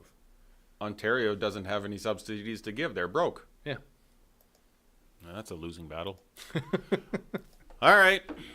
Well, we've learned nothing from this one because somebody didn't read the whole article and maybe misinterpreted. I was from the perspective of I don't know. Yeah. You know what I mean? On its surface, that's how it reads, though, right? Yeah, it does. And the question's a good one. If there weren't all these regulations, these people, we wouldn't have to move. We wouldn't have problems. Well, and especially, I mean, I think the more pertinent question there is regarding your experience there, where government decides to help people by stepping in and ruining their lives for them. Yeah. And you see this a lot. Like so many laws are passed this way. Like I say, that fire one. There was I don't know if I was telling you, but there was a petition that sort of came by on somewhere, Facebook or in email or something like that, where a woman I think she was in a coma, but anyway, she played softball, and she caught a ball in the head, and she was like a base runner. She was a base runner. Right, and the ball got hit and smoked her in the head. Right. And she was in a coma. And so there was a petition to make it mandatory for people to have to wear baseball helmets while running bases in softball leagues or like slow pitch leagues. Now, on the surface, let's make people safe. Well, that'll make them safer. They won't get hit in the head until they get hit in the spleen. Yeah, until they get hit somewhere else. But the point is, or my point is, that this happened to one person out of how many innings of slow pitch? By how many people? Right? This is not a measured response. This is an overreaction, big time. Is it sad that someone got hit in the head with a softball? Yes. It really sucks. I remember when I was a kid, I was at my dad's softball game. Oh, this isn't going to end well. And there was a guy who was playing second base, and a line drive, and he just bad reaction time. He caught it right in the mouth. Yeah. Just knocked him out. Yep. And I didn't hear anybody be like, "Wow, if we had helmets." To be fair, this was like in the 80s, right? But full face caged helmets. That's what everybody needs. But I mean, if he was wearing it's the nature of life. Sometimes people get hurt. It you're sucks, gonna get hit in the face. But if you don't balls do every once in a anything, while, it just there you go. Words to live by Jeremy Younger. You're gonna get hit in the face with balls every once in a while. Just get over it and move on. But yeah. Well, remind me later to tell you about another petition that I got. I left it in my inbox so I could read it to you. Like later during the podcast, or well, we can just do it now. Actually, yeah, I meant during the. You log into that. I want to get my Amazon packages delivered better. And this is legit. So we're moving on to our tech story of the evening. And this, I really like this because this is a good story. I run into this problem all the time, ordering stuff off Amazon, and then you're trying to time when you're even if it's coming to the office, making sure someone's at the office at the right time, making to receive it so it doesn't get left, or making sure someone's home at the right time if it's getting delivered, and because inevitably you have to sign for it, and then you don't get your package, and then you have to go pick it up at the UPS or the FedEx or the Purolator office, or you have to drive out to the boonies somewhere, and you don't get your stuff right. Anyway, Amazon's fixed all that. They're demoing smart locks. So Amazon wants you to buy a lock. That you can put on your house. I'm assuming they'll come in and install it for you. But basically the way it works is you've ordered something from Amazon, delivery shows up, guy rings your doorbell, counts to 10, you aren't home. He presses a button on a device. That button click sends a message to Amazon saying, I want to unlock this door. It tracks to see, okay, is there actually a delivery supposed to be happening here? Is the guy actually by the door? If those things are met, if those requirements are met, it it sends you a message to your phone, turns on a video feed because there's a video camera there, and unlocks Amazon with video camera. So there's two parts to this, right? And then Amazon unlocks the door, and then delivery dude walks inside, puts your package inside, walks out, shuts the door, presses another button to lock the door and turn off the video feed. I think it's a pretty good or bad loop switch system. The camera's pointed at your door, so you can see the delivery guy come in, put the package down. Like, that's video recorded. It's the equivalent of recording telephone calls for quality and training purposes. Yep. You get your package. Your package is now secure. They're having it's a serious problem having Amazon packages swiped off doorsteps. Yeah. And clearly that they've come up with a sophisticated system and an involved system like this. They did put a lot of thought into it, for sure. This seems like a fairly well-developed concept. Right. Doing this part of it, I'd get on board with it tomorrow. Mm-hmm. For sure. There's accountability, there's monitoring, there's control, there's security. You got all those pieces, until the inevitable Amazon hack and someone gets to come into your right house. Like I was gonna mention that, right? Because we talked about this last week, where a hack is now just you just have to prepare for the hack, right? Cybersecurity is now cyber awareness. By the way, last week the word I was looking for, cybersecurity, I could not think of cyber. Anyways, so I kept saying computer security, computer awareness. Like, I'm aware I have a computer. No, cyber is what I was. Cybersecurity and cyber awareness. Those were the words. Yep. Those were the terms. At any rate. So, I mean, yeah, that's a problem. But the other thing is, you can break into anyone's house with a brick. Anyone's. Yeah. Right? Like, you don't need to have a sophisticated hack into Amazon's highly secure servers. Yeah. You need a brick.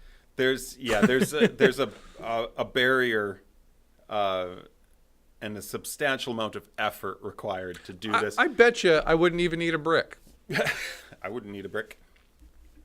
My boot will do just fine. Yeah, I was going to say, I can kick a door in. If I really want to rob someone's, I'm just saying, if I really want to get in someone's house. Now, the other thing to point out is that the hack actually requires two pieces. You have to unlock it, but you have to do it in such a way that it doesn't trigger the camera pointing at the door, or you're going to be on video coming in and wear a burqa. Well, no, it's illegal in Montreal now. Oh, well, you're safe in Montreal. Anyway, disguise. Sure, you dress you like have a to be UPS disguised, guy. But I'd rather Wig, you break the sunglasses. window beside the door. Mm-hmm.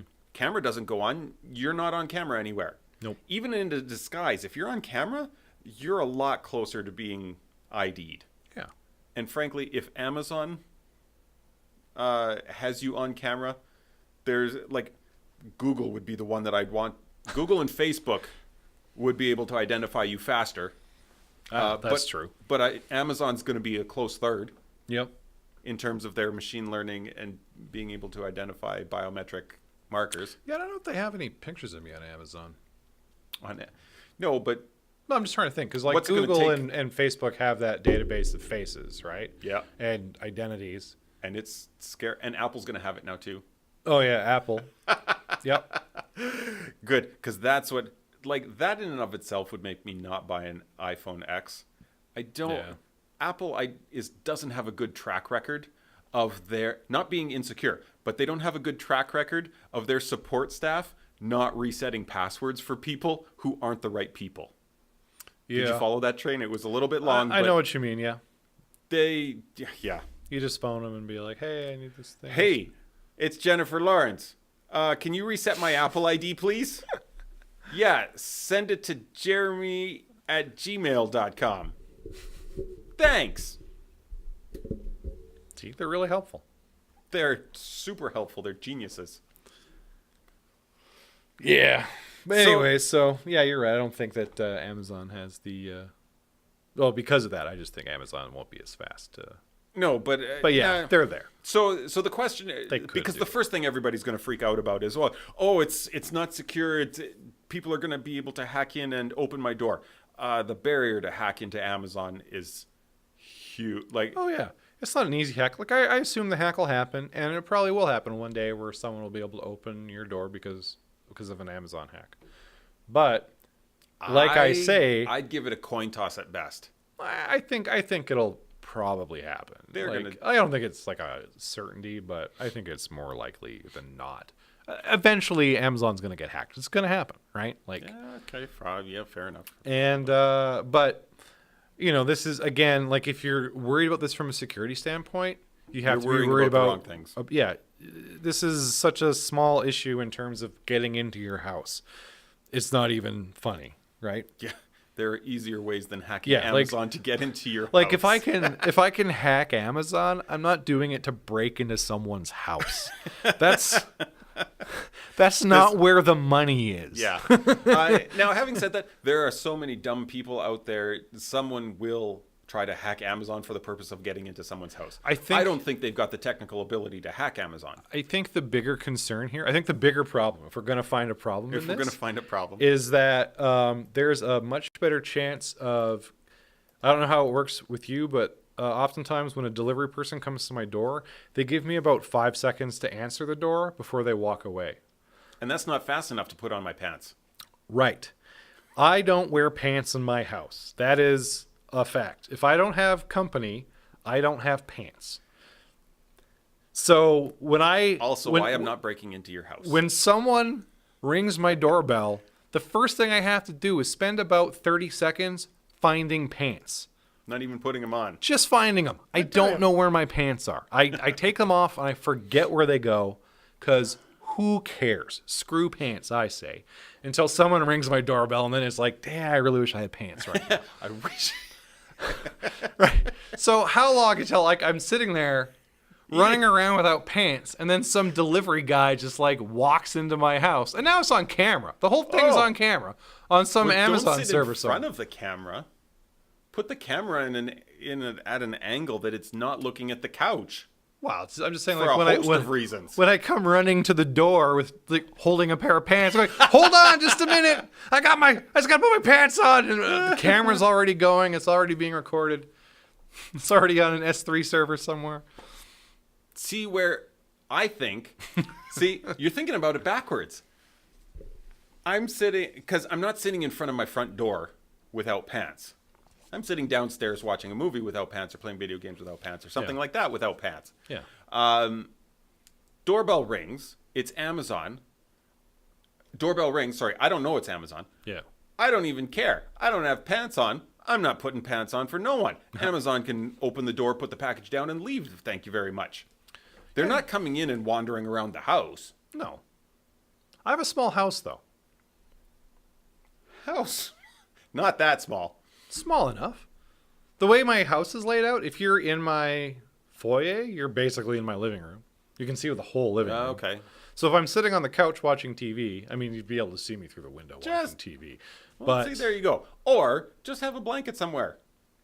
I'm not answering the door in a blanket. I'm not I an didn't animal. say answer the door. I just said cover yourself. Let Amazon Hey, put the package it's in. my house. If you want to come into my house, you better might have be to deal with prepared. me not wearing pants. I'm just saying, now you don't even have to get up to answer the door for Amazon. You can just let them open the door themselves. I guess. I could have done this just by leaving the door unlocked Well, that too. the whole time. I could do that now, right? Just leave my door unlocked and just have a note that Dear says, Amazon, it's unlocked. yeah, just open the Bad door. guys, stay out. Don't let the cats out. Also, you better not have cats like pets That's an interesting that are really escapey, like desperately want to get there's a outside. whole new YouTube channel now. Like, yeah, Amazon delivery how many attacked by dogs. Oh, well, not even that. Or Just pets. Just how many pets are how many videos are there going to be of pets escaping out the front door, like running through the delivery guy's legs, and the delivery guy, like, what does the delivery guy do at that point? Like, leave a note, or like No. just look at the camera and be like, your cat ran away. Cat's that way. See ya. Yeah, I That's gotta, what I would do. I gotta go shut the door, lock. Like, do I leave the door open so the cat can get back in? You know what the real problem is now is you have to start worrying about cats ordering stuff on Amazon. They do like mice. Nah. Just to escape. Just to escape, yeah. Thankfully, my cats are mainly really dumb. So, Mainly really dumb. well, I have two cats. One was actually, well, I mean, I don't think either of them are smart enough to actually order anything on Amazon. But Wondering where you're going with that. one's definitely too dumb to do that. Like, One's probably too dumb to do that. the other one is, I mean, still definitely too dumb, but not as definitely. So let me tell you about this petition real quick before we move on. So I got a petition. I'll sign it. Maybe you will. It's really dumb. So it's this is a petition about for the NFL to Roger Goodell. NFL, we the people demand new players. This is by Missy Simmons has started this petition. We the who? The people. Missy is the people. Okay, gotcha. She's taking some poetic license. Missy Simmons from Tampa, Florida.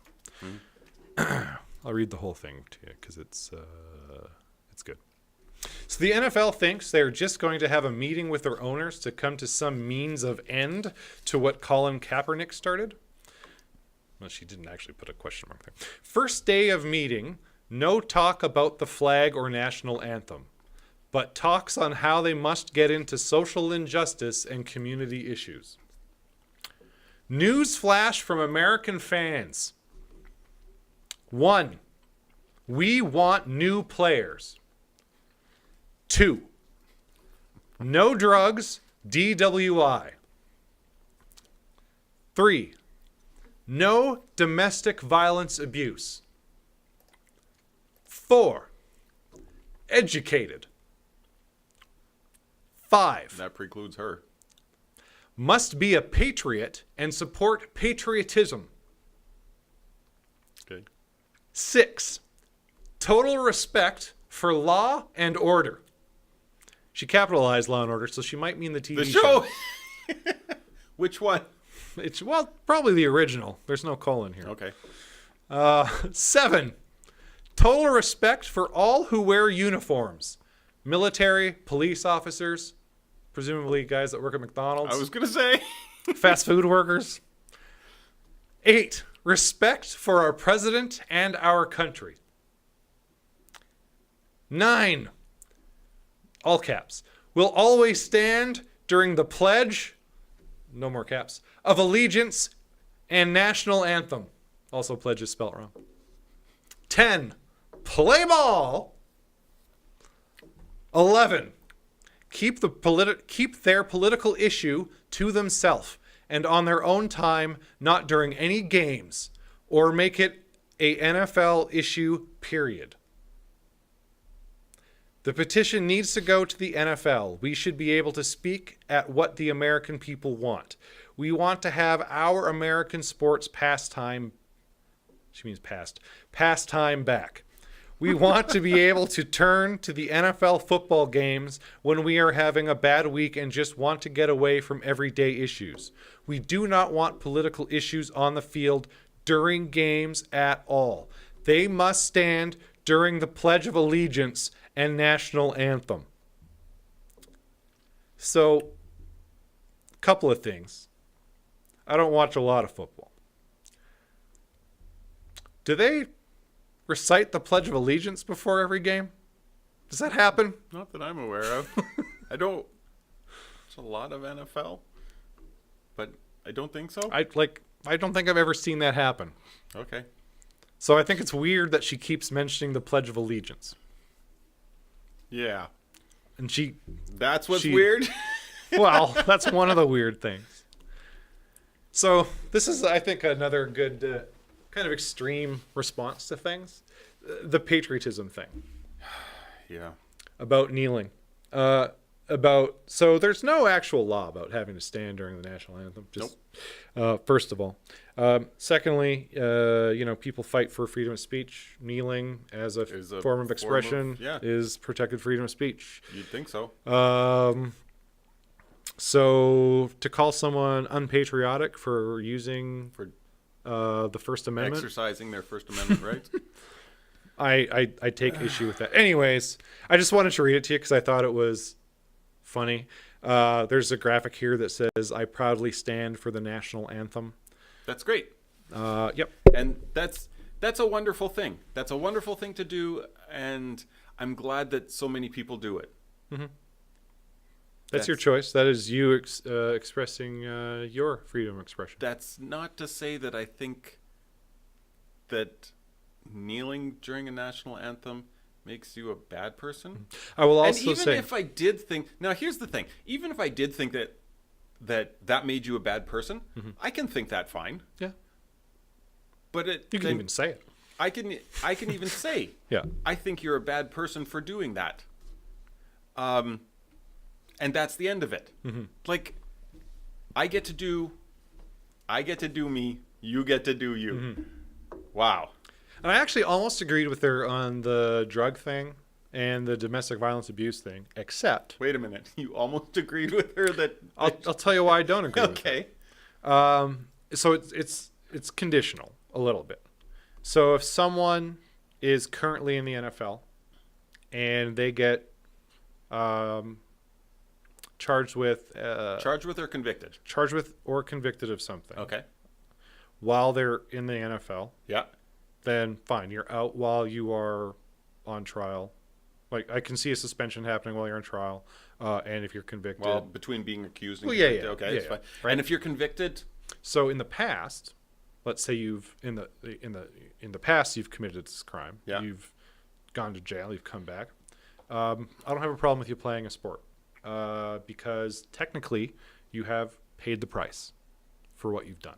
I think I'm with you. So while I might disagree with what they've done, probably, and I might not like them because of what they've done, I also understand that the social contract we have in terms of how prison works and crime and punishment is, if you commit a crime and you are convicted to serve time and you do that, you've paid you've paid society back, and now you can get back on with your life. Right.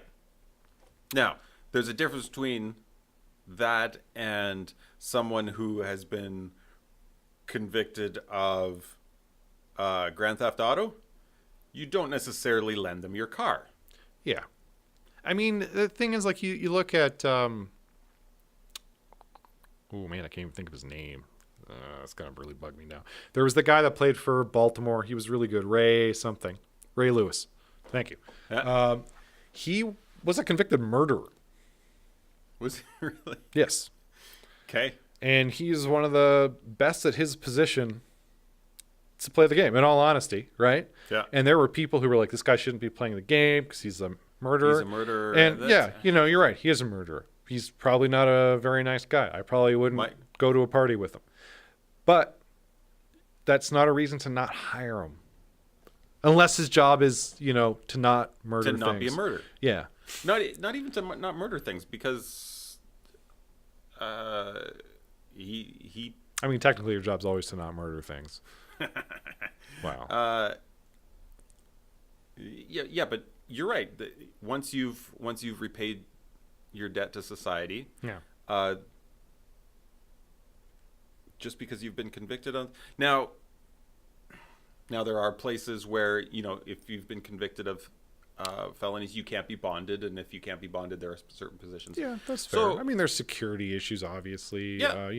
If you were convicted of like, a sex crime, maybe you shouldn't be working in a daycare. I'll give you that. But, I mean, obviously there are exceptions to it. But I mean, this is football. This is football. This is Planet Game. Who cares? To an extent, right? Like, I mean, you don't want to have a guy who's like going out and like beating his wife every weekend, right? Like, well, you put that guy in jail.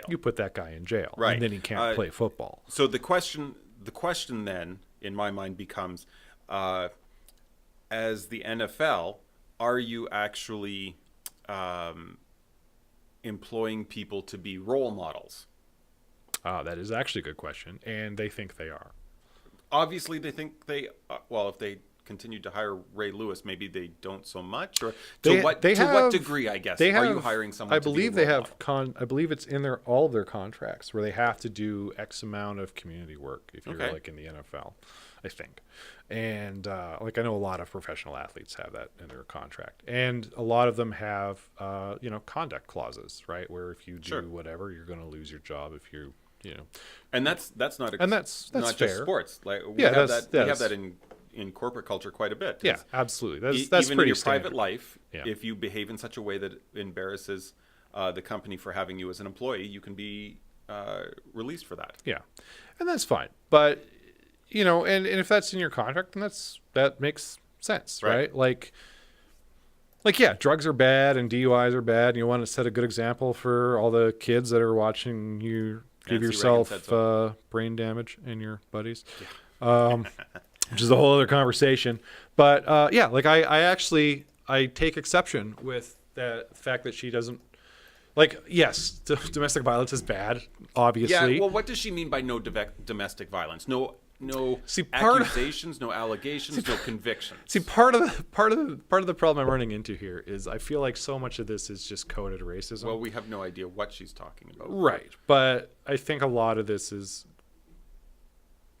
coded racism. You think so? I think so.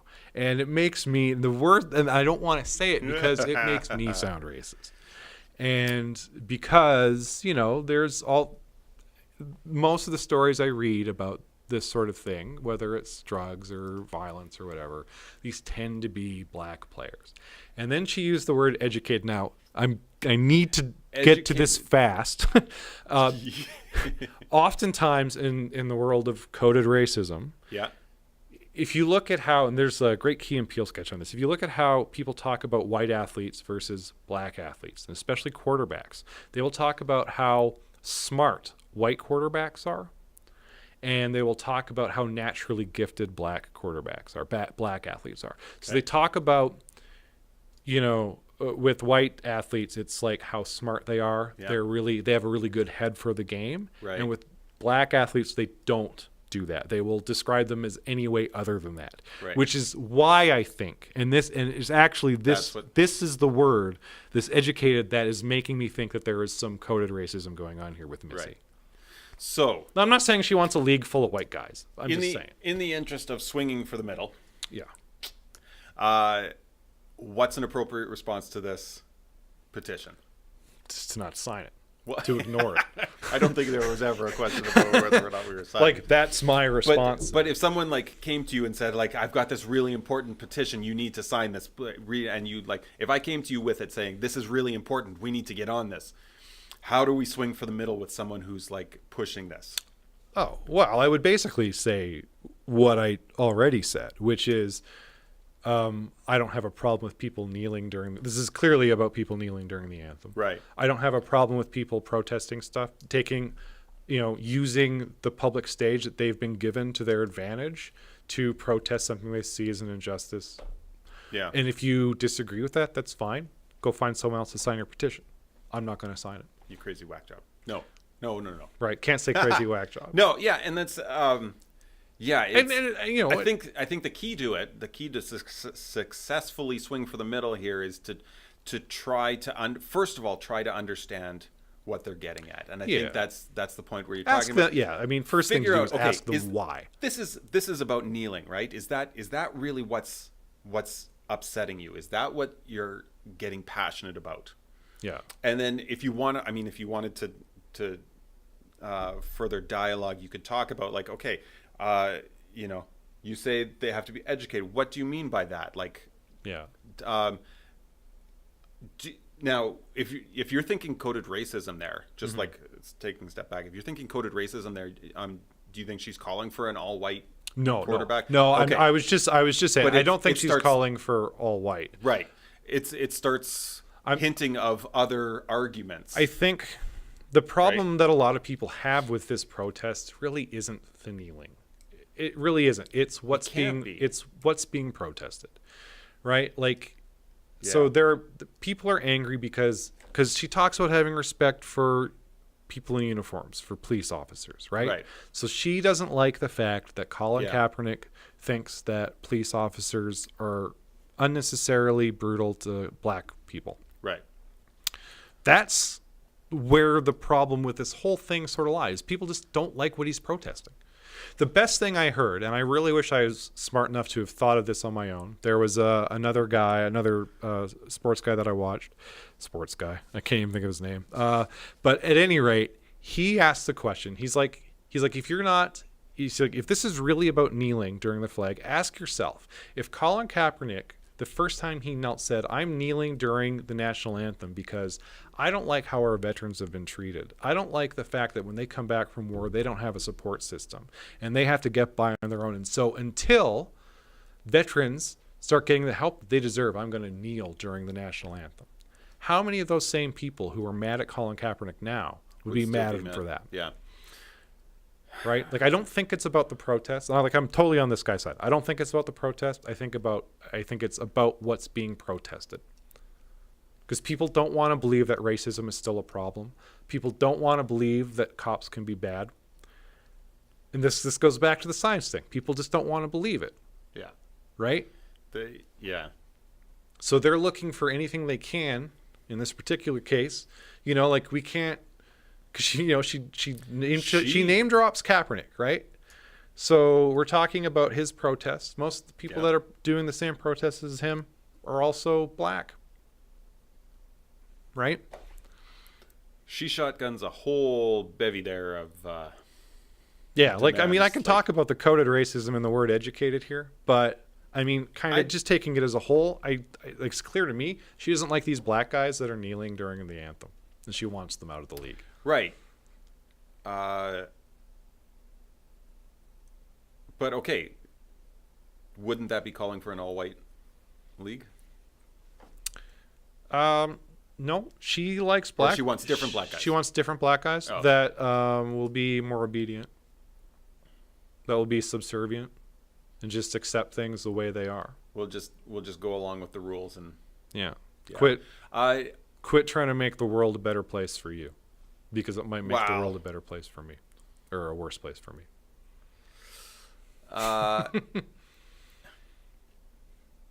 Yeah, that's. She's asking for 1,000 signatures. She has 592. 1,000 isn't a lot to hit. It's not. But I mean, I got this for the first time like a week ago, I think, and then I just sort of deleted it, and it sort of showed up in my inbox again because I clicked on it and didn't sign it, and so then I got an email saying, "Hey, you didn't finish signing this petition." I was like, "No, I did. I finished with it. I really did." That's enough of that. All right. Hey, I want to do our Kickstarter crystal balls. Yeah, and we need theme music for our Kickstarter crystal balls. Oh, one of these days. Yeah. Okay. One of these days. We'll get on it. And animations. What do we... Hey, that 3D, 4D, 9D interactive movie theater. Oh, yeah, I didn't open all these. So. What, does it have any money? No, it's still active. Excuse me. Pardon me. 33 days to go. 0 backers, 0 pledged. Like, it's got... Still nothing. It's got no traction. They've got to be starting to get disheartened by now. It's been a couple of weeks. Yep. So they're down to no money. Yeah. Still. Duh. Super Mario RPG. Well, they weren't getting funded. They're still canceled. Yeah. Yeah. The binoculars. The binoculars. What do we call it? The IQ. IQ. They're at 17,000. What were they? Oh, we didn't. They were only at like 11. They were just shy of 12 last week. Okay. And that was the first day of funding. So they got about $12,000 their first day. And then a week after, they're just over 5,000 more, like 5.5, I think. Yeah, so they really burst out the gate strong. They've got a lot of friends apparently that can help them with this. Feel like people. Ooh, let's take a look at the comments, see if anybody had any questions. Yeah, did anybody figure out that this is like totally backwards from how it should be? What are the questions? Is this a separate camera, or does it just use the camera of the phone itself? I mean, that's not the question to be asking, Jason. Well, it kind of That kind of is. Hi, Jason. Thanks for your question. IQ does not have a camera. It leverages your smartphone camera. You control your smartphone camera functions wirelessly through the IQ Live app and integrated touchpad control located at your fingertips when holding the IQ up to your eyes. When looking into it, you see what your smartphone camera sees in high definition. I want to know... What do you, in high definition? I want to know what they mean by that.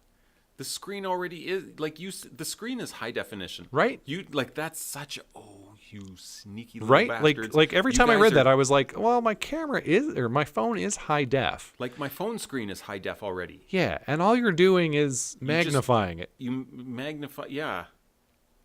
You magnify what's on the camera screen. You know. Oh, this just says Bluetooth. I don't even know why I didn't even think of Bluetooth last week. I'm such an idiot. I'm softening on this concept just the tiniest little smidgen. Okay, I'm not. Because have you ever used like the Gear VR? No. I'll bring it in next week. You can try it out. It's so you get like it looks like a bigger picture even though you're just looking at the camera's screen. Yeah. So the experience is slightly... Sure, look, I get it if you want to like watch maybe? a movie. Maybe. Yeah. Strap it to your face. Yeah. And magnify your screen so it looks like it's being projected. With the Gear VR thing. That's fantastic. You put this thing on, you lay back, you put Netflix on. Yeah. Great. You got like what looks like a huge screen in front of you. So they're going to accomplish here. It's going to look like a big screen. The problem is nothing will not look screen doory. Right. Right? Like high def, if it's that big, I'm sorry, it's still not a good picture. You're seeing the pixels. It's going to be better. Yeah, it's just such a misleading description. Turn your smartphone into an immersive binocular camera. It sounds like you're zooming the camera or magnifying the camera, not the screen. Yeah. So I don't know. What are these things supposed to cost? Like I say, I'm surprising myself a little because I'm $129. I'm American. I'm opening up my mind on this concept as being valid. Just a smidgen little piece. It might actually be interesting. $129. That's the IQ early bird. Yeah. MSRP $249 there is what they're going to cost. Hey? Yeah. Yeah, $249 is definitely way too much for this. We'll see. And it's dumb looking. I think the concept is bad. Crap, I'm going to get sucked into that one. Don't do it. Balls. Don't do it. All right. Well, they're making progress. I still think that there's... How many days they have left? 21? 21 days. 3 more weeks. 3 weeks. Yeah, they can do that. They only need another $7,000. I'm going to back it. $8,000. You're a fool. Well, that's never been disputed. There's only 7 early birds left. All right, so new Kickstarter. New Kickstarter crystal ball. Oh, I found this one this morning, and I love it. Bebo. There we go. The first self-buckling car seat. Yep. Let's see. What do we got here? I should have got you to watch the video. The video's I'm watching the video now. atrocious. Here, let's... So, for those of you who aren't watching the video right now, Here, I can... Into the back seat. Oh, Let me show you this. they can't see your screen. oh, they can't see me. Car seat. Whoa. Okay. Hold on. If I press play, Can you stream it through? hold on. Don't say anything. I think the sound might be going through. Do you have the stream? Check the stream. See if you can hear this. If anyone's watching the stream right now, can you tell me if you can hear this video that I'm playing? Nobody's watching the stream. Hang on. Hear this. Stream's coming through here now. If anyone's watching the stream right now, can you tell me if you can hear this video that I'm playing? Nobody's watching this. Anyway. No, we had cats watching us earlier. I have video of it. Or not Sweet. video, pictures. No, nobody... Also, it doesn't sound like you can hear it anymore. you can't hear anything. Damn it, I really gotta fix that. Whatever, I'll just continue playing it while we talk about it. Yeah. So basically, it is a self-buckling car seat, and I'll be honest with you, I don't Sorry. understand this. I truly do not understand this. So the way it's explained is Yeah. you're a parent, so maybe you can understand this better Yeah. than I can, because I've never had kids. Roughly how old are your kids? Without getting into... Roughly, they're 8 and 10. Okay, well, I don't know how much detail you want to give online about your children. Oh, so that's they're- why I was asking. They're Old enough to not be in car seats anymore. But right. we Okay. lived through that. So you've gone through that. So her concept is that you have your. It's a lot of work putting a kid in a car seat. It's annoying, yeah. Okay. So your kid, you just want to hop in the front seat of your car. You want to sit in the driver's seat.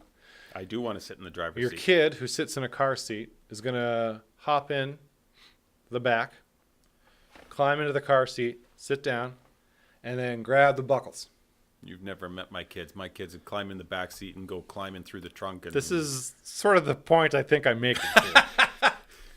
So anyway, so you know, they have like the buckle thing. But so your kid is mature enough, has enough obedient enough. has enough coordination to open the door to the SUV, climb into the SUV, close the door, climb into the car seat, grab the two buckly things, but doesn't have the coordination to actually buckle up an actual seat belt or the buckles that these things normally come with. These dummy contraptions that flight attendants have to demonstrate for us? Right. Right. So instead, in order to stop you from having to get out of the driver's seat, your kids are going to hold two things that have a magnet. And then Right. you're going to press a button on your phone. Okay. And then the magnets are going to go punk, and then tighten your kid into the car seat. Well, the first thing that's going to happen is they're going to pinch their fingers because they're holding their fingers in between them. Yeah. So my first question is, if your kid is sitting in a car seat, do they, generally speaking, open the car door and crawl in and crawl into the car seat? No. This is normally the kind of thing that you would pick your child, because your kid can't do that, right? Yep. And stick him in a car seat? Yep. Okay. That's kind of my whole thing. So that's a big part of why I don't really understand who this is for. Yeah. Well, this is, I think, my guess. I'm just looking at it. My guess is that this is for parents who still have their kids in car seats when they're 8 and 10. Okay. Does that happen? Yeah. Oh. Okay. Because depending on... Well, I feel like an 8 and 10-year-old can click a buckle. Well, they can do their own card. Like my They can kids. also do math, right? So Yeah. Yeah. No. This. Yeah, so from the how does it work? First, your child gets into the back seat of the car. She is smart enough to do this alone, so no need to help her. Next, she aligns the buckle. Aligning doesn't include securing. All she does at this point is to place the different parts of the buckle on top of each other. They snap together magnetically, making it even easier for her. Okay. Once the buckle is aligned from the front seat, you can click on your smartphone to secure the buckle. An internal locking mechanism secures the buckle so that your lovely daughter can't decide that it's time to come out and unbuckle herself while the car is moving. You then drive to your destination, click unbuckle on your phone. Your doctor pops out herself. It's that easy. I feel like her You daughter... meant daughter, right? Huh? You said doctor. Or wow. I'm like, wow, these are smart kids. Are you saying girls can't be doctors? No, I'm saying toddlers can't be doctors. So her daughter has this weird level of intelligence and independence that just doesn't make any sense to me. Yeah, Based on this narrative that I did not write. the idea is interesting, and if the first 3 times, if the kids can climb in by themselves, which if it's an SUV, you have to open the car door for them at least. Yeah. Climbing up, maybe if they like climbing. Yeah. Okay. Then you have to close the car door. So, Yeah. okay, so say you've got that part. You do that part, and they're going to climb in and buckle up. The first 3 times, they're good with it, fine. They don't have the interest to be in the buckles. Yeah. See, this is the other thing is, especially younger kids, you have to fight them, do battle with them into the buckles. Yeah. So the idea that they're going to put themselves in buckles, I don't know. We'll see. Kind of crazy. In my experience, but I'm just one parent. Right. So the second step. One thing to mention is she's only asking for $899. Well, no, 8. Oh yeah, she's asking for 8. I thought that was because she's got $1 pledged. I thought that was like 900 and now $899 to go. That's the weirdest ass number ever. Is she trying to sell this thing? So the funds are going to be used for 3D printing, the design of the buckle, finding a manufacturer, and programming the app. And programming the app. Because hang on, programming is free. is it? I guess that's what people think. Well, the app doesn't cost anything. Right? If the It's a free app's app. free, then making it's free. It's a free app.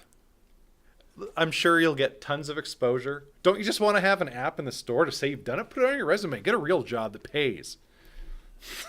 So anyway, risks and challenges. This project, in a certain way, is riskier than your average Kickstarter campaign. We haven't built a working prototype. On the other hand, these days with 3D printing, it shouldn't be that difficult, and it's just $1. Oh, so she's asking for just that's good. No, this is bad. Well, Because no, this shows she has a fundamental misunderstanding of how much money she's going to actually have. Oh, right. I forgot Because about we've that part. done the math on We've done the this. math on Kickstarters. Now, to be fair, she's better off than the 9D lady, but she's still losing 23 cents on the dollar. Yeah. If everyone just does $1. Just does $1. Forgot about that part. Right? So she's only making 77 cents. Yeah, you got it right. Yeah, okay. There's a joke there about pay disparity between genders, I guess.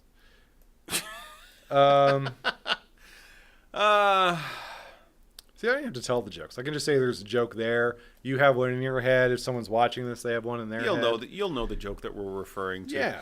She puts her what I'm assuming is her personal email on the public page. That's gutsy. Bold.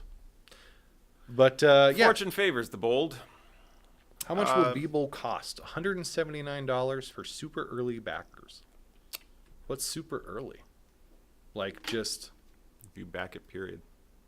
estimated delivery. November 2017. But that's just for a thank you email. The delivery is...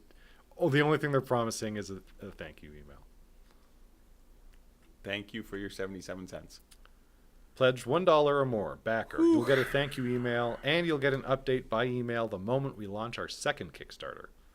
Oh, it's another multi-phase Kickstarter. It's got to be multi-phase. Well, obviously, you can't build anything for $900. Well, You can't buy a computer to program an app on for $900. yeah, but the programmer's going to have their own. Hang on, 179. Okay, I'm like, that would be the cheapest car seat Ooh, at Walmart. Patents are pending. That's never a good sign. Oh, it is if they actually go through. Hey, $179 for a car seat, that would be cheaper than any car seat Walmart has. Sure. Here's the thing that she doesn't And they don't mention. self-buckle. One of the risks and challenges she didn't mention was testing and approval. Right. So that's not Wait a free. minute, what? You got to test this stuff? If you want to sell it. Something that's going to protect the lives of babies? Children? Will someone think of the children? So one of the things, I have a link. I have a linky. Transport Canada child so the seat Canadian- so compliance testing. The important one, well, I mean, they're all important, but one of the important ones here is buckle I was release just gonna say, testing. is it buckle release testing? Yeah. Yeah. So now what happens? Okay, so this is magnetic, and then there has to be some sort of servo to like tighten appropriately. Okay, so that's, yeah, she hasn't even gotten into that part, is that once it's buckled, the straps need to be tightened Right. on the child, and they always complain and say it's too tight, even when they're like half falling off, Right. because children are the worst. Right. So the beyond that, so there has to be something in there that does stuff. That's gonna, yeah, Right. There has to be, if you're doing something with an app, there has to be something on like a computer that's gonna receive there the signal. that's going to do stuff. Yeah, So that means you need to have power yeah.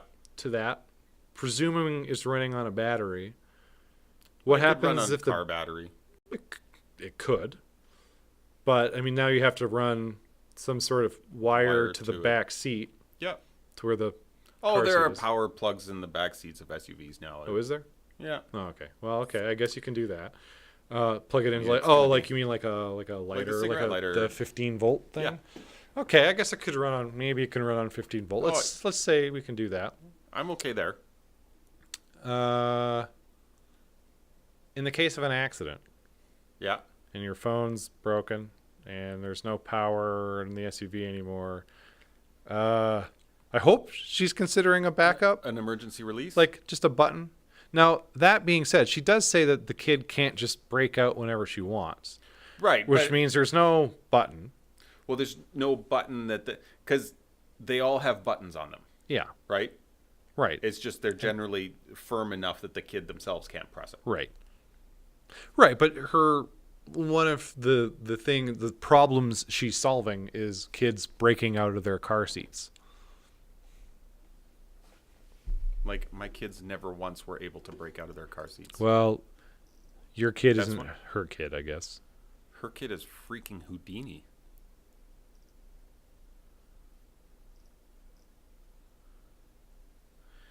Anyway, So, she's given herself 29 days to get $899.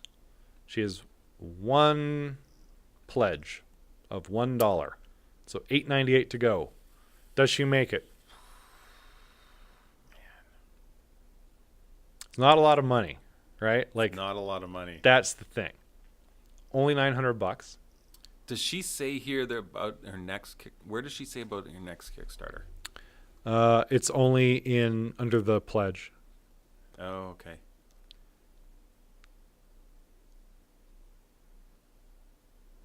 The moment we launch our next Kickstarter. So is she like, we're going to come up with another great invention? Well, I think Or it's is got to this be actually phased. I think it's got to multi-phase? be multi-phase because $8.99 doesn't get Oh, you yeah, because, anything. sure, because, blah, blah, blah, blah. She talks about building a prototype. Yeah, this is to get the prototype, right? Yeah. So to 3D print a prototype and to program an app. Now, it's clear to me that she's never used a 3D printer and she doesn't know a computer programmer. Or maybe she does, and that's why she thinks she can get it for free. like an app done for free. Maybe Yeah. like if you listen to the video, it sounds like it's narrated by like her 14-year-old son or something. So maybe she's got like a kid who programs or something, right? She's like, oh, you can build this app for me, and he's like, okay, mom. Like I'm assuming that's how this app is getting built, is just by some kid. Yeah, maybe. But so, okay, it's clear she hasn't put a lot of technical assessment on this. I don't think it's going to get it, because I think people are going to look at this and I think they're going to have an aversion to not doing this for their children, right? Like, You think that's what's going to stop them?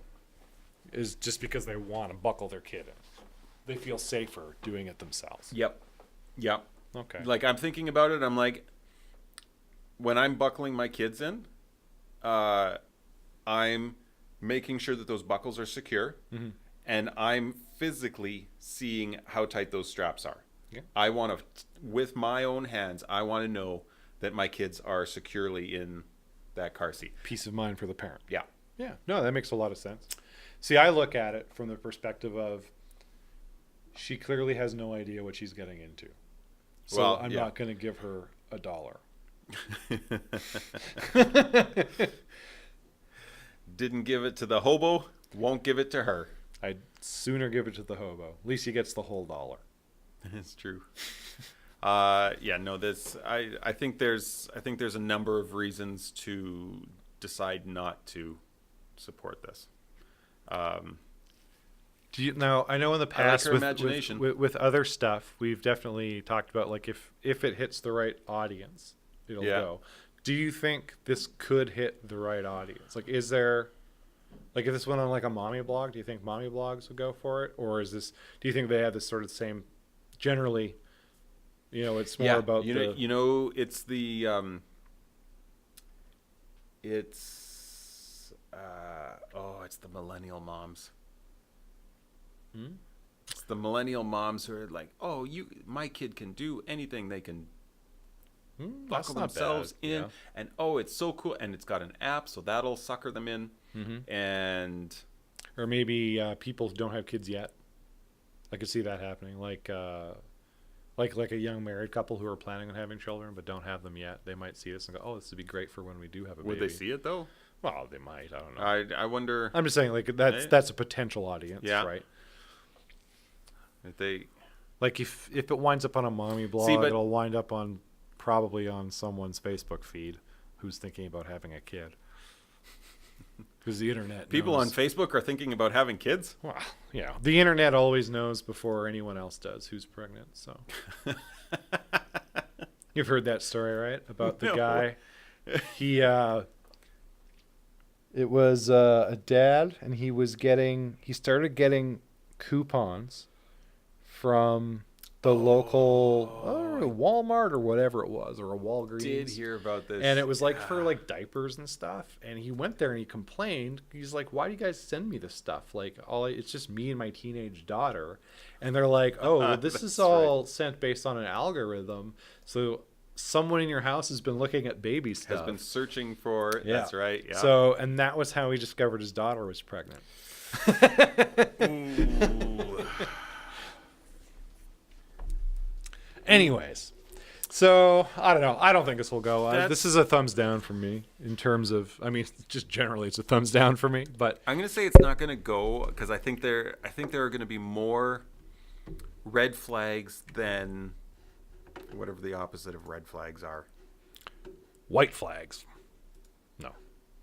Blue flags. Blue flags, blue Red ribbons. lasers and blue lasers. Could be. Yeah, I'm gonna say it's not gonna go, but there is that sort of Hail Mary if it hits the right mommy blog, that the right group see it, they might not understand all of the pitfalls with it. It could happen. Yeah. I don't think it will though. But yeah, it has to be someone who thinks that this has the potential to be a good idea. Like this is the kind of thing they would use, and they don't care or don't realize that there's been no real consideration given to how to do this. Yeah, at this point, it's just an idea. Yeah. It's Like, an it's not imaginative idea. Like I It's said, not a terrible idea. I like her imagination. But I think she's really unprepared for the reality of what this is like. Like, just 3D printing this? Like, building the model to be 3D printed, that's not easy. And then actually, like, assuming she doesn't have to buy a 3D printer, even if you're renting time on a 3D printer, and generally you have to pay for the media that prints whatever it is, like the plastic or the hot glue, depending on what you got. And I don't know if you've ever seen people who are new to 3D printing. Their first prints never work. They're always a nightmare. Yeah, there's an art form to 3D printing. Yeah. And the cheap way to do it is with like additive printing, and I think for a prototype like this, you actually want to do subtractive stuff where you're like carving it out of something. Yeah, I was for going a to say prototype. like because those polymers, those resins aren't going to be. they're just going to explode. They'll under crumble. any sort of testing. Yeah. Right. Ultimately, what you want to be having this made out, like you have to have metal as the inner strength giving portion of your buckle. So you can't like I don't know if you 3D want to 3D print a car seat, like even as a prototype. Like, what does that do? Like, no, now I have it like a physical representation. No, of for the it. first, if it's first phase and she's just getting concept, I guess it's good for fitment, maybe. Like if you want to like play with shape or where fitment and where components are actually going to go. proof of concept about like, okay, this could fit Yeah. together like this, We and can then add the buckles servo to will it actually and- lock it yeah. in place, and once that's locked in place, it's not going anywhere. And the design, but I mean, the engineering in this alone is daunting. So Yeah. $800, it's not going to get you a prototype, and it's not going to get you the app. I mean, that app is going to be substantial to talk to the hardware. Well, I'm assuming it's a Bluetooth You have to have, connected- yeah, it would have to be Bluetooth. I mean, it doesn't have to be, but that's the thing that smartest. makes the most sense. It's the smartest. And then you have to have software on the other side that can, respond. So it's not just one piece of software; it's like two pieces of software, right? Yeah. And it's got to be, there has to be some pretty decent levels of security there, because you don't just want some random jerk to like start tightening the strap. Although to be fair, with Bluetooth, like it'll connect to. It has to connect to the right thing. There's also this, the safety that it doesn't over tighten. Right. Yeah. That's. I meant to mention that earlier. Like, what if it goes too tight? Like, What if it legitimately is too tight and causes? Yeah. like if it malfunctions, This can it's malfunction in bad really ways. dangerous. Like a baby could die. Yeah. Right. Like that's not a good. I don't know if that's a risk that you want to take on as a private entrepreneur building a car seat. Well, yeah, that's the safety concerns, like the safety. Yeah. I mean, like, obviously we'd have to go through all the safety testing or whatever, but I hope she realizes that also, and that's not free. No. Well, that's later. She'll be That's much later. She'll But, be fine. yeah. At any rate, so that was this week's Kickstarter Crystal Ball. Hooray! No for me, no for you, I'm No for assuming. me. No. Yeah, there's no way this is gonna. I don't think this will make its $900, $899, excuse me, in 29 days. It would be nice if it did, though. Yeah, we'll see. Cool for her if it does. Well, I think we're at the end of our mega show. That's it. 2 hours and 15 minutes flew by. It really did. Like it Always didn't like feel a bad. party. I don't think we. I think we were, for the most part, pretty. Don't say succinct. No, not succinct. I don't even know what word I'm looking for, and that's the problem. Was it cyber? No, not this time. Yes, for the most part, I thought we were pretty cyber. I this thought week. we were pretty cyber today. I thought we were pretty cyber this week, guys. Yeah. Anyway, so that was Bourbon and Zeppelins episode 4. Join us next week, next Wednesday, 8 p.m. Mountain Time. I don't know if is it Mountain Standard or Mountain Daylight. I think we're MDT right now. Yeah, you don't know. I have no I idea. think we're an MDT, but Did we switch between MDT and MST? Yeah. Is that how it works? yeah, the D is Daylight and the S is Standard. Oh, it's not savings? No. Mountain savings time? Mountain savings time. We've saved some mountains. Anyway, so that was episode 4. Join us next week for episode 5. We're going to have bourbon. Bourbon! And then episode 500, we'll have Zeppelins. Yes, I want Zeppelins. 500. It's coming. All right. Yeah. So facebook.com/Bourbon and Zeppelins to watch us live. Follow us on Instagram.com/Bourbon and Zeppelins. Find us on YouTube. We're there somewhere. Search for us, Bourbon and Zeppelins. Please subscribe to our YouTube channel. So we can have a URL too. So we can actually say youtube.com/Bourbon and Zeppelins. Please don't steal that if you're looking if you're looking for a custom URL right now, like you've got enough to have a custom URL and you're like, I don't know what to do. Please don't take Bourbon and Zeppelins. We'd like that one for us. Really? Really. Follow us on Twitter if you'd like, BNZ Show. Yeah, that's it. See you next week. Have a good night. See ya. We're done. We're out.